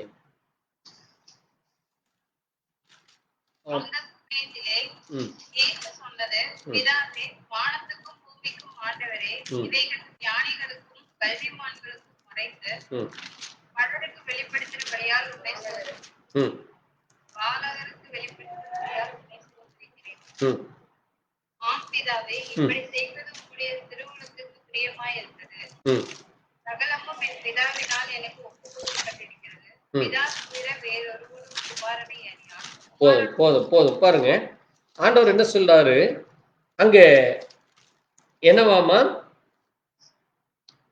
வானத்துக்கும் பூமிக்கும் ஆண்டவரே, ஞானிகளுக்கும் கல்விமான்களுக்கும் இதை மறைத்து பாலகருக்கு வெளிப்படுத்தினபடியால் உம்மை ஸ்தோத்தரிக்கிறேன் என்றார். அது மட்டுமல்ல, நம்ம ஜெபிக்கிற பொழுது எப்படி ஜெபிக்க வேண்டுமாமா? வாசிங்க, மத்தேயு 6ஆம் அதிகாரம் 6:9 12 வரைக்கும் சொல்லியிருக்கார். நீங்கள் ஜெபம் பண்ண வேண்டியதாவது, பரமண்டலத்தில் இருக்கிற எங்கள் பிதாவே, உம்முடைய நாமம் பரிசுத்தப்படுவதாக, உம்முடைய ராஜ்யம் வருவதாக, உம்முடைய சித்தம் பரமண்டலத்திலே செய்யப்படுவதோட பூமியிலும் செய்யப்படுவதாக. அப்போ பரமண்டலத்திலே தேவனுடைய சித்தம் செய்யப்பட்டு, தேவ சித்தம் இன்றைக்கு நடந்து கொண்டு நிறைவேறி கொண்டு இருக்கிறது. தேவன் தன்னுடைய பிள்ளைகளுக்கு தன்னுடைய சித்தத்தை செய்து கொண்டிருக்கிறார். அது இந்த பூமியிலும் செய்ய தேவன் விருப்பமாக இருக்கிறார். அதனாலதான் பாருங்க, நம்ம ஒவ்வொரு நாளும் நம்ம அந்த பரலோக ஜெபத்தை சொல்லுகிறோம். இங்கே நேபுகாத்நேச்சார் தள்ளப்பட்டு, அங்கே அவர் மனுஷனை போல அல்லாதபடி மிருகத்தை போல புல்லை தின்கிறார். பிறகுதான் அந்த 2வது ராஜ்யமாகிய பெல்தேஷார் ராஜ்யமாகிய மேதியர் பெர்சியருடைய ராஜ்யம், அது கிமு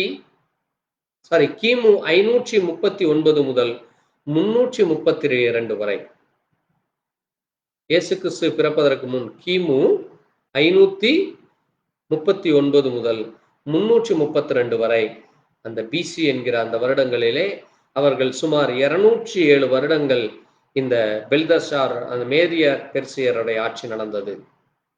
எப்படி இங்கே இந்தியாவிலே 200 வருடங்கள் ஆங்கிலேயர்கள் ஆண்டார்களோ, அதை போல இங்கே 2வது ராஜ்யமாகிய அந்த நம்ம சிலையில பார்த்த அந்த மார்பும் 2 புயங்களும் அது நடந்தது.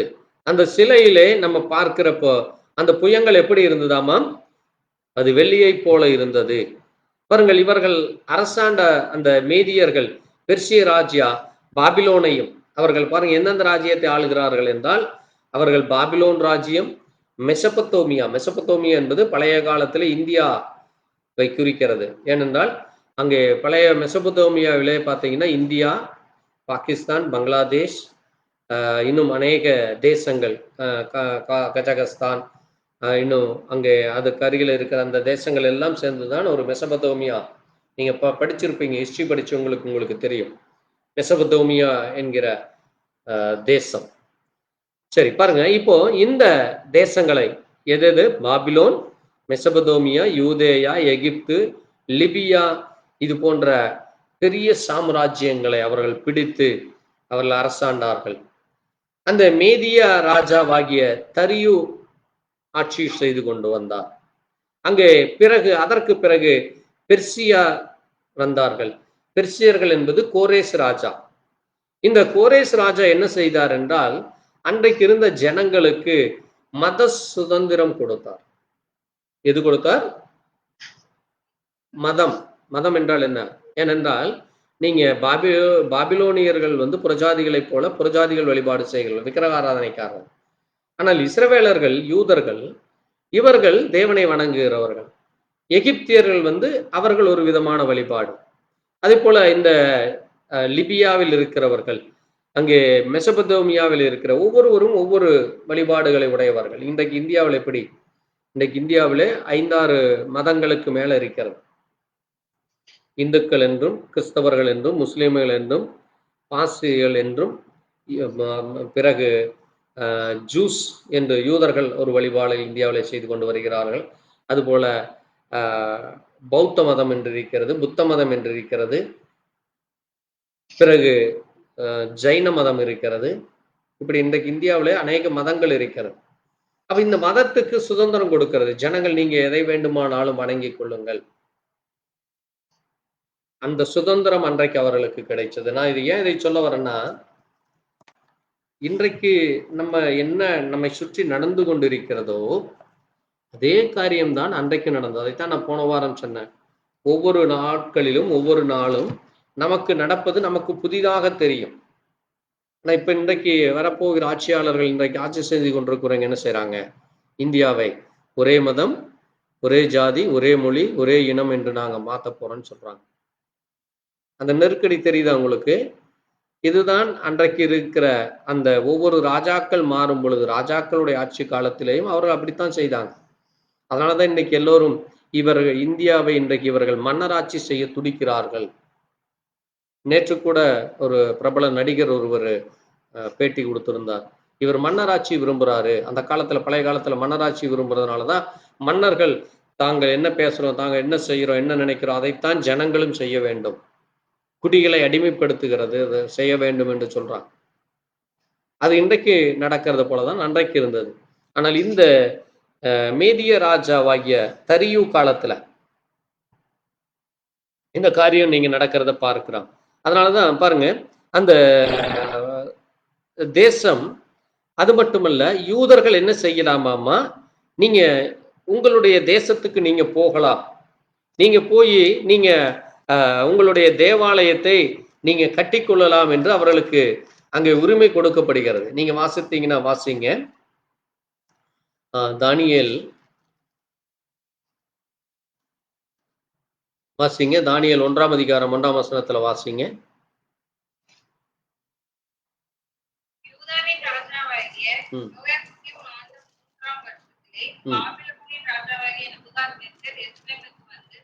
இல்ல, 7ஆம் அதிகாரம் 1ஆம் வசனம்.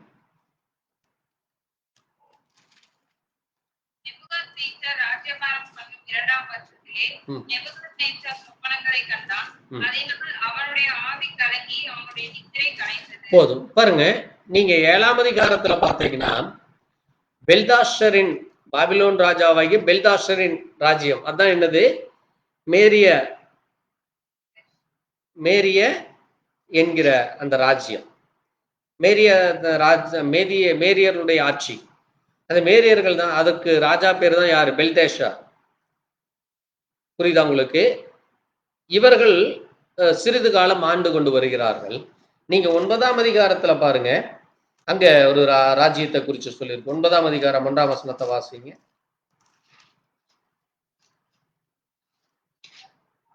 கல்தேயருடைய ராஜ்யத்தின் மேல் ராஜாவாக்கப்பட்ட மேதிய குலத்தானாகிய அகஸ்வேருவின் புத்திரரான தரியு ராஜ்யபாரம் பண்ணுகிற முதலாம் வருஷத்திலே போதும். இங்க ஒரு ராஜா இருக்கிறார். யாரு? இவரு பேர் என்ன? இது தரியும். இது பாபிலோன் ராஜாவாகிய பெல்தேஷார்.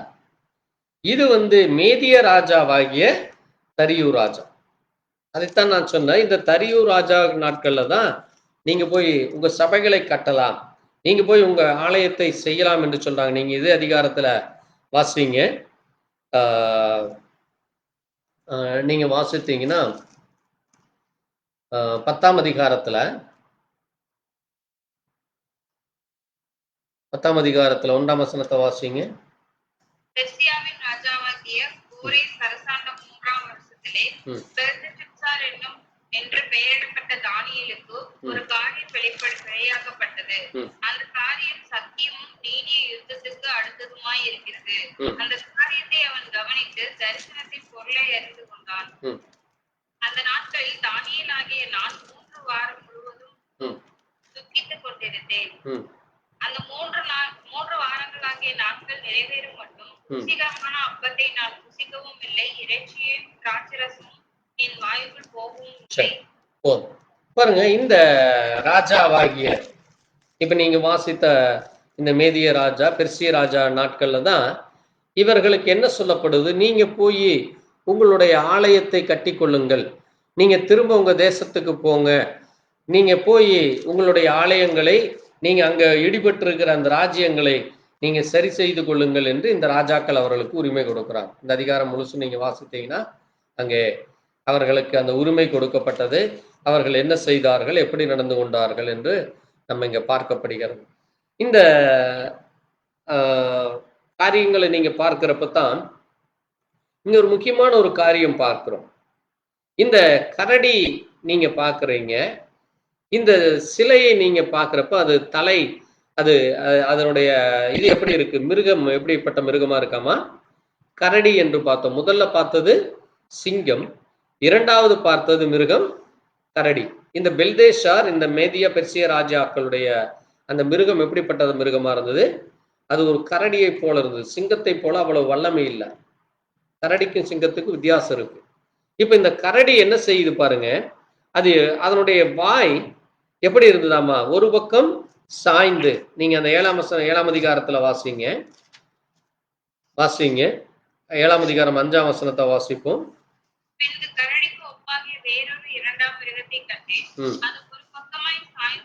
பாருங்க, அது எப்படி இருந்ததாமா? ஒரு பக்கம் சாஞ்சிருக்கு. அப்படின்னு என்னது?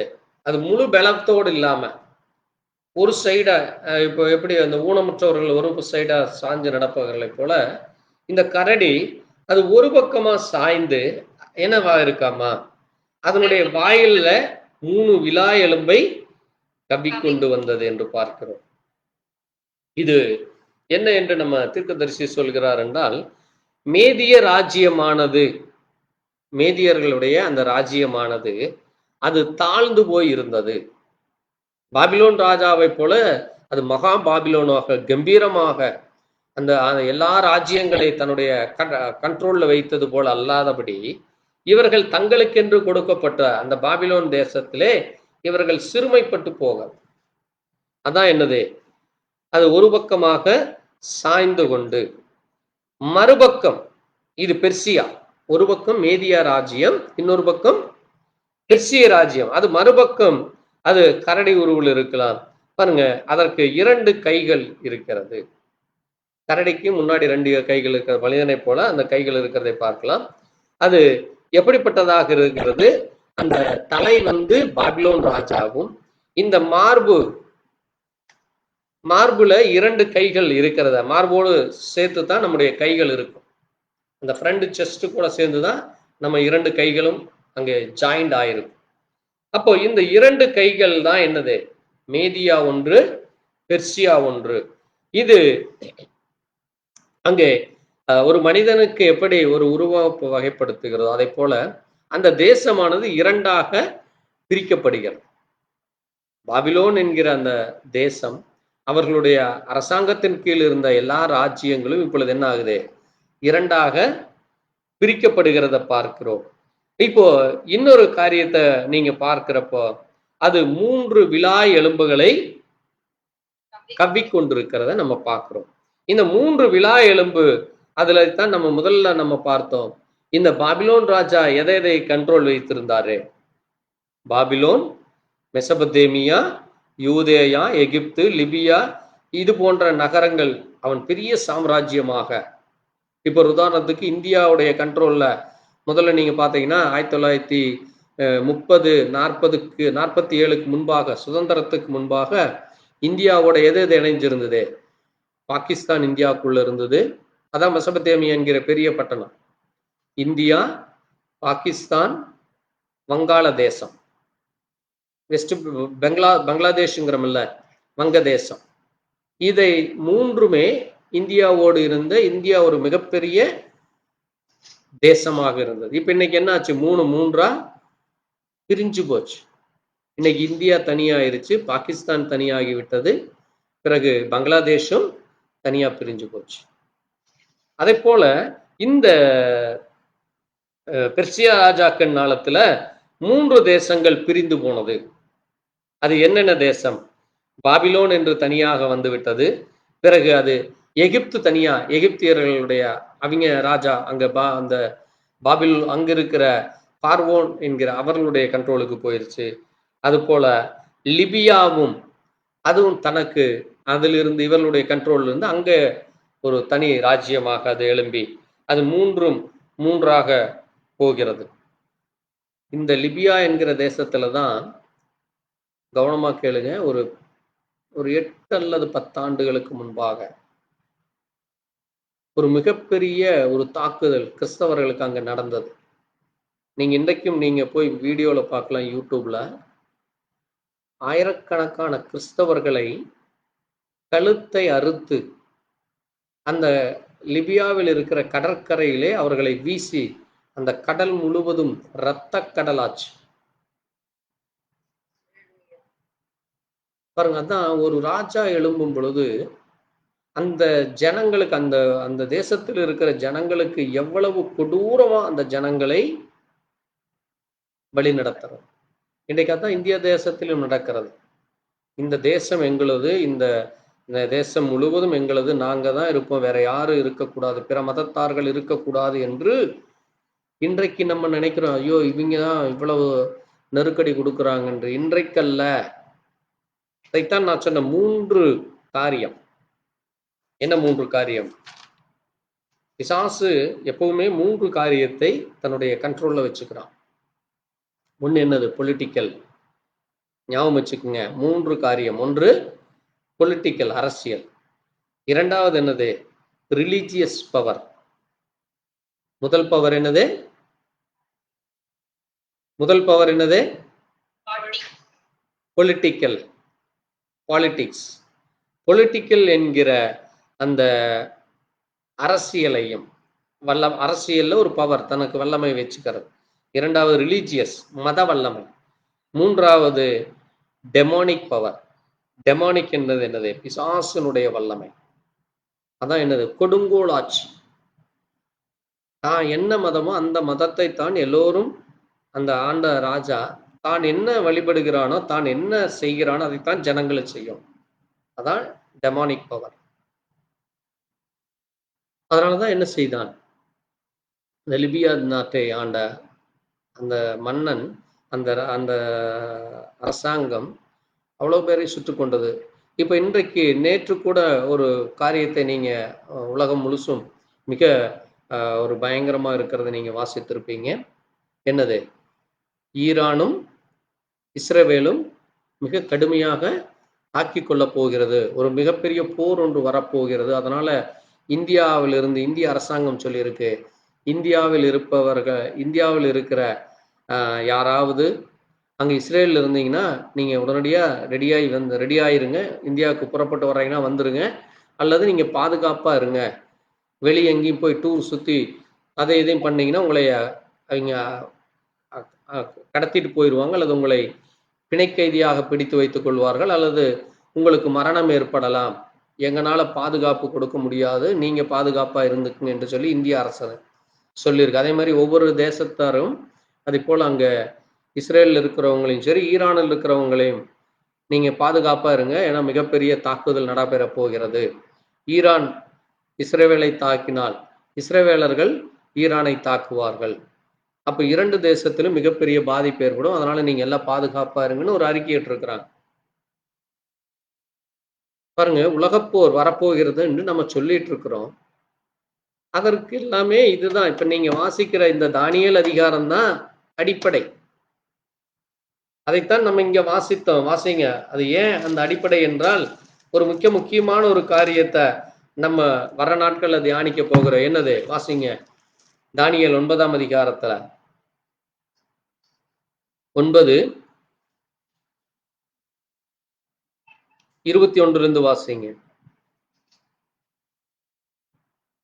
அப்படி நான் ஜெபம் பண்ணி கொண்டிருக்கும் போதே முதல் தரிசனத்தில் நான் கண்ட புருஷனாகிய காபிரியேல் வேகமாய் பறந்து வந்து அந்திபடியின் நேரமாகிய வேலையிலே என்னை தொட்டான். அவன் எனக்கு தெளிவுண்டாக்கி என்னோட பேசி, தானியேலே, உனக்கு அறிவை உணர்த்தும்படி இப்போது புறப்பட்டு வந்தேன். நீ மிகவும் பிரியமானவன். ஆதலால் நீ வேண்டிக் கொள்ள தொடங்கின போதே கட்டளை வெளிப்பட்டது. நான் அதை அறிவிக்க வந்தேன். இப்போதும் சொல்லுகிற வார்த்தையை நீ கவனித்து கேட்டு தரிசனத்தை அறிந்து கொள். போதும், ஒரு நிமிஷம் இருங்க. இங்க பாருங்க, தானியேல் தன்னுடைய ஜனங்களுக்காக, நீங்க இந்த 1ஆம் வசனத்திலிருந்து நீங்க வாசிக்கலாம். மிக முக்கியமான காரியம் இது. இந்த 9ஆம் அதிகாரத்தை அவசியம் நீங்க அடுத்த வாரம் வாசிங்க. அடுத்த வாரம் வர்றதுக்குள்ள நான் கேட்பேன். இதுல இங்க தானியேல் ஒரு மிகப்பெரியான ஒரு ஜெபம் செய்கிறார். இப்ப இவர் ஜெபம் செய்து கொண்டிருக்கும் பொழுதே, நல்லா கவனிங்க, ஜெபித்து கொண்டிருக்கும் பொழுதே தானியேலுக்கு காபிரியேல் என்கிற அந்த ஏஞ்சல், தேவதூதன் அவனை சந்திக்க வருகிறான். அது எப்படிப்பட்ட நேரமா இருந்ததாமா? அந்திப்பள்ளின்னு என்னது? சாயங்கால வேலை. அப்ப நம்ம இப்ப இன்னைக்கு எப்படி இருக்கிறோம்? நம்ம சாயங்கால நேரத்தில் இருக்கிறோம். சாயங்காலத்துலதான் வெளிச்சம் உண்டாகும். ஏன்னா சாயங்காலத்துக்கு அடுத்தது என்னது? இருள். அப்ப இருளுக்குள்ளாக போறதுக்கு முன்னாடி ஒரு வெளிச்சம் நமக்கு வருது. அப்போ அவர் சொல்றாரு, நான் உனக்கு அறிவை உணர்த்தும்படி நான் புறப்பட்டு வந்தேன். ஏனென்றால் நீ எப்படிப்பட்டவன்னு சொல்லுது பாருங்க. தானியேல் கிட்ட அந்த காபிரியேல் சொல்றாரு, நீ எனக்கு மிகவும் பிரியமானவன். அப்ப தேவனுக்கு தானியேல் மிக பிரியமான ஒரு மனிதனாக இருந்தால், இது காபிரியேல் பேசுறது இல்ல, தேவன் காபிரியேல் கிட்ட சொன்ன ஒரு மெசேஜ் அது. நீ தேவனுக்கு பிரியமானவனப்பா, அதனால நீ ஜெபிக்கும் பொழுதே உனக்கு கட்டளையை கொடுத்துட்டார் ஆண்டவர், நீ போய் இதை சொல்லு. அவர் என்ன சொல்லாரோ அதை நான் அறிவிக்க வந்தேன். நான் அதை வாசிப்ப, அந்த வசனத்தை வாசிங்க. 23. நீ மிகவும் பிரியமானவன். ஆதலால் நீ வேண்டிக் கொள்ள தொடங்கின போதே கட்டளை வெளிப்பட்டது. நான் அதை அறிவிக்க வந்தேன். பாருங்க, நான் அதை அறிவிக்க வந்தேன். ஆண்டவருக்கு பிரியமா இருக்கிறதுனால நீ வேண்டிக் கொள்ளும் பொழுதே உனக்கு ஆண்டவர்கிட்ட இருந்து ஒரு உத்தரவு வந்திருக்கு. கட்டளைன்னு என்னது? உத்தரவு. நீ இதை போய் சொல்லு தானியேலுட்டேன்னு சொல்லி எனக்கு ஆண்டவர் கட்டளை சொன்னாரு. அந்த கட்டளையின்படி நான் அதை வெளிப்படுத்த வந்தேன். நீ என்னது? அதை கவனித்து கேட்டு, நீ அதை எப்படி வேட்டு கவனமா கேட்கணும். இது ஏதோ நம்ம உட்கார்ந்துட்டு ஏதோ உலக காரியங்களையோ இல்லாட்டி பொழுதுபோக்குறதையோ நம்ம பேசி கொண்டிருக்கலாம். தேவன் தன்னுடைய தீர்க்கதரிசிகளுக்கு கொடுத்து எச்சரித்த காரியம் அன்றையிலிருந்து இன்றைக்கும் அது நம் மத்தியில நடந்து கொண்டிருக்கிறது. தானியேல் கிட்ட என்ன பேசினாரோ அதைத்தான் இயேசு கிறிஸ்துவும் சொன்னார். இயேசு கிறிஸ்து என்ன சொன்னாரோ அதான் இன்றைக்கு நடந்து கொண்டிருக்கிறது. ஆமென். பாருங்க, நம்முடைய தேவன் மற்றவர்கள் சொல்லுவது போல ஏதோ 2000 வருஷத்துக்கு முன்னாடி பிறந்தது, கிறிஸ்துங்கிறது இப்ப வந்தது, இப்ப ஏதோ பிச்சை எடுக்கிறதுக்கு வந்தது, ஏதோ சோத்துக்காக மதம் மாறினாங்க, ஏதோ அல்லது மதம் மாத்தி திரிகிறாங்கன்ட்டெல்லாம் என்ன வேண்டுமானாலும் மற்றவர்கள் பேசலாம். நம்முடைய தேவன் அவர் எப்படிப்பட்டவரு? அவர் பொறுமையா இருந்துட்டு இருக்கார், மிக கவனமாக இருந்துட்டு இருக்கார். நீங்க எச்சரிக்கையா இருந்து மனம் திரும்புங்க, நீங்க கவனமா இருந்து மனம் திரும்புங்க, நீங்க உண்மையா இருங்க, ஒருவரோடு அன்பு கூறுங்க. நான் உங்களுக்கு வார்த்தையை சொல்லி இருக்கிறேன், என் வார்த்தை மட்டுமே நிறைவேறும். வேற எந்த ஒரு மனுஷனுடைய வார்த்தை அது பொய்யாய் போய்விடும். சொல்லுவாங்க, நான் வந்தா இதை செய்வேன் அதை செய்வேன்னு.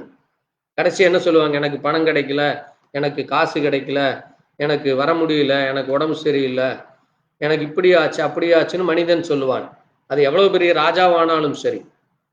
தேவன் ஒரு நிமிஷத்துல ஒரு புயலையோ ஒரு காற்றையோ அல்லது ஏதோ ஒன்று அனுப்புனார்னா டோட்டல் ப்ரோக்ராம் க்ளோஸ். ஆமென்.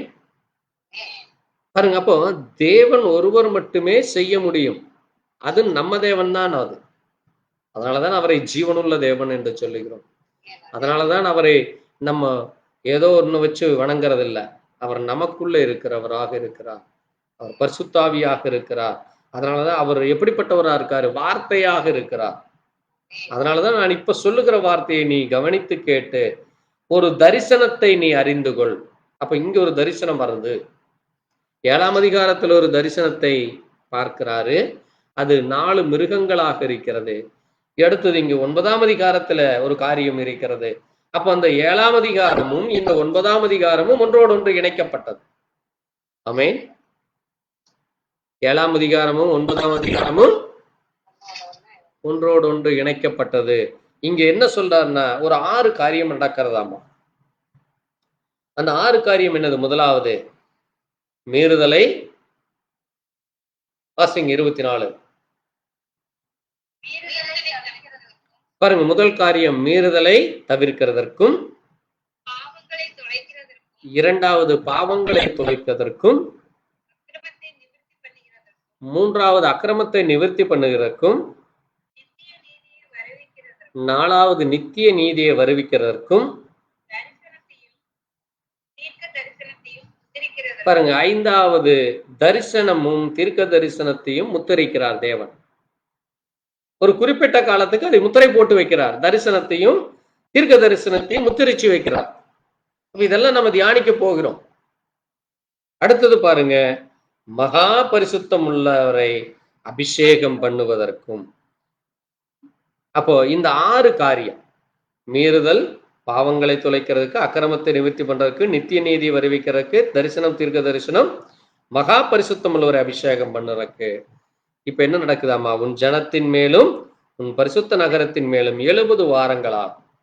அப்ப இந்த காரியம் நடக்கிறதுக்கு எத்தனை நாள் ஆகுதாமா? 70 வாரம். இப்போது நீ உணர்ந்து கொள்ள வேண்டியது என்ன என்றால், எருசலேமை திரும்ப எடுத்து கட்டி வைப்பதற்கு உனக்கு கட்டளை வெளிப்படும்.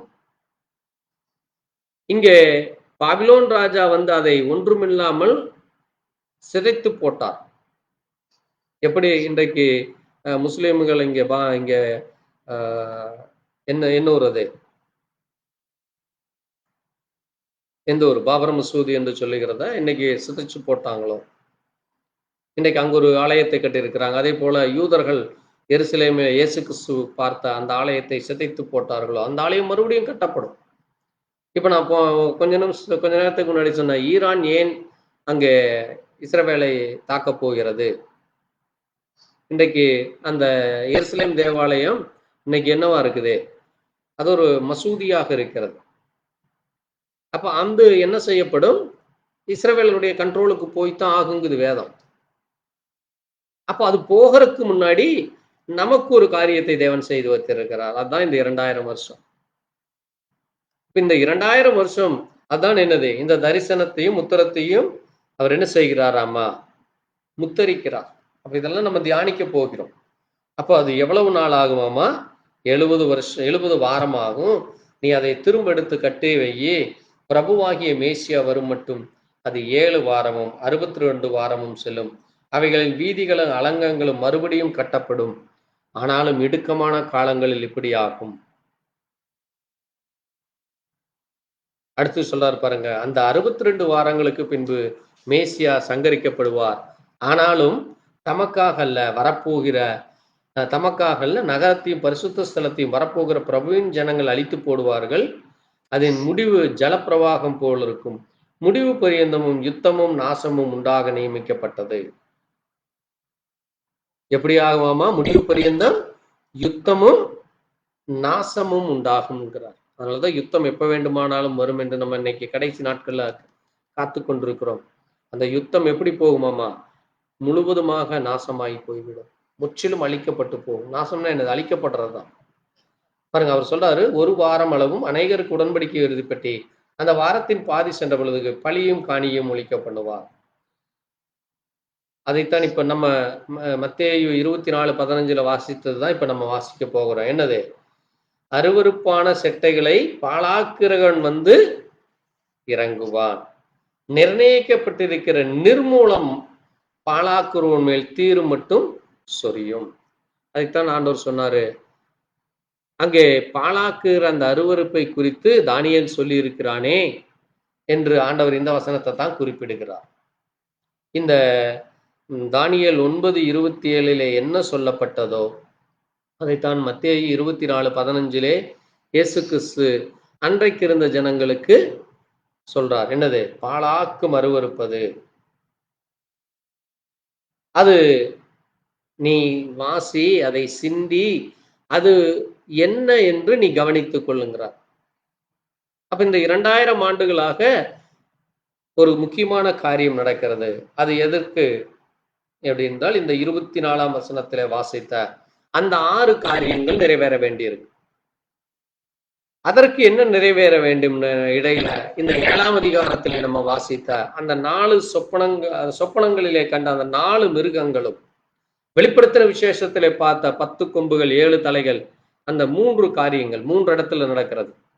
ஒன்று கடற்கரை மணலிலே, இன்னொன்று வானத்திலே, இன்னொன்று சமுத்திரத்தில். அப்ப இந்த 3 காரியமும், இங்கே பார்த்த காரியமும், இதெல்லாம் ஒன்றோடு ஒன்று இணைக்கப்பட்டு ஒன்றோடொன்று தேவனுடைய வார்த்தைகள் இன்றைக்கு நடந்து கொண்டிருக்கிறது. நம்ம நினைக்கிறோம், நாங்க தான் ஓட்டு போட்டு ராஜாவை தேர்ந்தெடுக்கிறோம், நாங்க தான் இதை பண்றோம் அதை பண்றோம். இது எல்லாமே தேவன் முன்குறிச்சு வச்சிருக்காரு எத்தனையோ ஆண்டுகளுக்கு முன்பாக. அது ஒவ்வொன்றும் அதனதன் காலத்திலே அது நிறைவேறும். ஆமென். அதான் நம்முடைய தேவன். கர்த்தருக்கு சித்தமானால் பாருங்க, இந்த ராஜாக்களுடைய நாட்களுக்கு பிறகு, அதற்கு பிறகு ஒரு முக்கியமான ஒரு காரியம் நடக்கிறது. 3ஆவதாக வருகிற அந்த மனிதன் செய்கிற காரியங்கள், அவர்கள் என்ன செய்தார்கள்? 3ஆவதாக வந்த ராஜ்யம் என்ன ராஜ்யம்? அதற்கு என்ன மிருகம் இருந்தது? அந்த சிவிங்கம் எப்படிப்பட்டதாக இருக்கிறது? சிவிங்கம் என்றால் லெப்பர்ட். அது மிக விரைவிலே சென்று அது என்ன செய்தது? அந்த மிருகம், அந்த லெப்பர்டு என்ன, அது என்ன செய்தது? அந்த லெப்பர்டு எந்த ராஜா? அது சிங்கம் வந்து பாபிலோன் ராஜாவாகிய நெபுகாத்நேச்சரையும், இந்த கரடி மேதியா பெர்சியா அந்த தரியு ராஜாவையும் பெல்தேஷரையும் குறிக்கிறதாக இருந்தது. அடுத்தது 3ஆவதாக சொல்ல போகிற அந்த மிருகம், அந்த சிவிங்கி, அது எந்த ராஜா, அது என்ன காரியத்தை குறிக்கிறது என்று வர்ற வாரத்துல நம்ம தியானிக்க போகிறோம். அதற்கும் இப்ப நம்ம வாசித்த இந்த எல்லா காரியத்துக்கும் ஒன்றோடு ஒன்று இணைத்து நம்ம பேசி நமக்கு முன்பாக என்ன நடந்து கொண்டிருக்கிறது என்று கர்த்தருக்கு சித்தமானால் வரும் நாட்களில் நம்ம தியானிப்போம். நாம் ஒரு நிமிஷம் கேட்ட வசனத்திற்கு நன்றி சொல்லி நாம் ஜெபிக்கலாம். எங்களை நேசிக்கிற எங்கள் நல்ல ஆண்டவரே, கர்த்தராகிய இயேசு கிறிஸ்துவே, வானத்தையும் பூமியும் படைத்த சர்வ வல்லமையுள்ள தேவனே, அல்பாவும் ஒமேகாவும் ஆதியும் அந்தமுமானவரே, ஜீவ தேவனே, தேவாதி தேவனே, ராஜாதி ராஜாவே, அன்றைக்கு தானியேல் ஜெபித்த பொழுது நீ தானியேலுக்கு ஆண்டவரே உம்முடைய தாசனாகிய ஆண்டவரே உம்மாலே படைக்கப்பட்ட காபிரியேல் என்கிற அந்த தூதனை நீர் அனுப்பி, ஆண்டவரே அதே காபிரியேல் தான் நாங்கள் பார்த்த பொழுது அங்கே ஆண்டவரே புதிய ஏற்பாட்டிலே இயேசுவே சகரியாவிற்கும் அவனுடைய மனைவியாகி எலிசபெத்துக்கும் வெளிப்பட்டார். அதே போல மரியாள் என்று சொல்லுகிற உம்முடைய தாயாருக்கும் இந்த காபிரியேல் தான் நேரிலே வந்து என்ன நடக்கும் என்று சொன்னாரப்பா. அந்த அப்படிப்பட்ட ஒரு மகத்துவமான அந்த தேவ தூதன் இங்கே தானியேல் இடத்திலே வந்து சொன்ன காரியங்களை நாங்கள் தியானித்துக் கொண்டு வருகிறோம். ஆண்டவரே, வரும் நாட்களிலே இன்னும் பெரிதான காரியங்களை நாங்கள் தியானிக்க கர்த்தாவே உமக்கு சித்தமானால் வரும் நாட்களிலே நாங்கள் ஒன்று கூடி அதை தியானிக்க கிருபையை தாரும். அதுபோல கேட்ட வசனத்தின்படியாக ஆண்டவரே, எங்களை ஆளுகிற ராஜாக்கள், எங்களை சுற்றி நடக்கிற காரியங்கள், எங்களை ஆண்டவரே எப்படி அன்றைக்கு தானியேல் அந்த பாபிலோன் தேசத்தில் அடிமைப்பட்டு கிடந்தாலும் உமக்கென்று தன்னை பரிசுத்தப்படுத்தி கொண்டு உமக்கென்று தன்னை முழுவதுமாய் உம்முடைய சமூகத்தில் ஒப்பு கொடுத்து அவன் ஜெபித்த பொழுதே அவனுக்கு நீர் கட்டளைகளையும் அந்த ஜெபித்த பொழுதே நீர் காரியங்களையும் வாய்க்க பண்ணினீரப்பா. அதே போல ஆண்டவரே, அது அந்த பாபிலோன் ராஜாவாகிய நெபுகாத்நேச்சார் அவன் தன்னுடைய இருதயத்திலே பொல்லாப்பை நினைத்த பொழுது மேட்டிமையான எண்ணங்கள், அங்கு மேன்மையான காரியங்கள், பெருமையை அவன் பேசிக்கொண்டிருந்த பொழுதே அவனை நீர் ஒன்றுமில்லாமல் ஆக்கி அவனுடைய ராஜ்யத்தை பிடுங்கி அவனுடைய அந்த அதிகாரத்தை பிடுங்கி அவனை மனுஷரில் இருந்தும் தள்ளி மிருகத்தை போல நீர் மாற்றி அவன் மிருகத்துக்கு போல அவன் புல்லை தின்றான் என்று நாங்கள் பார்க்கிறோம் அப்பா.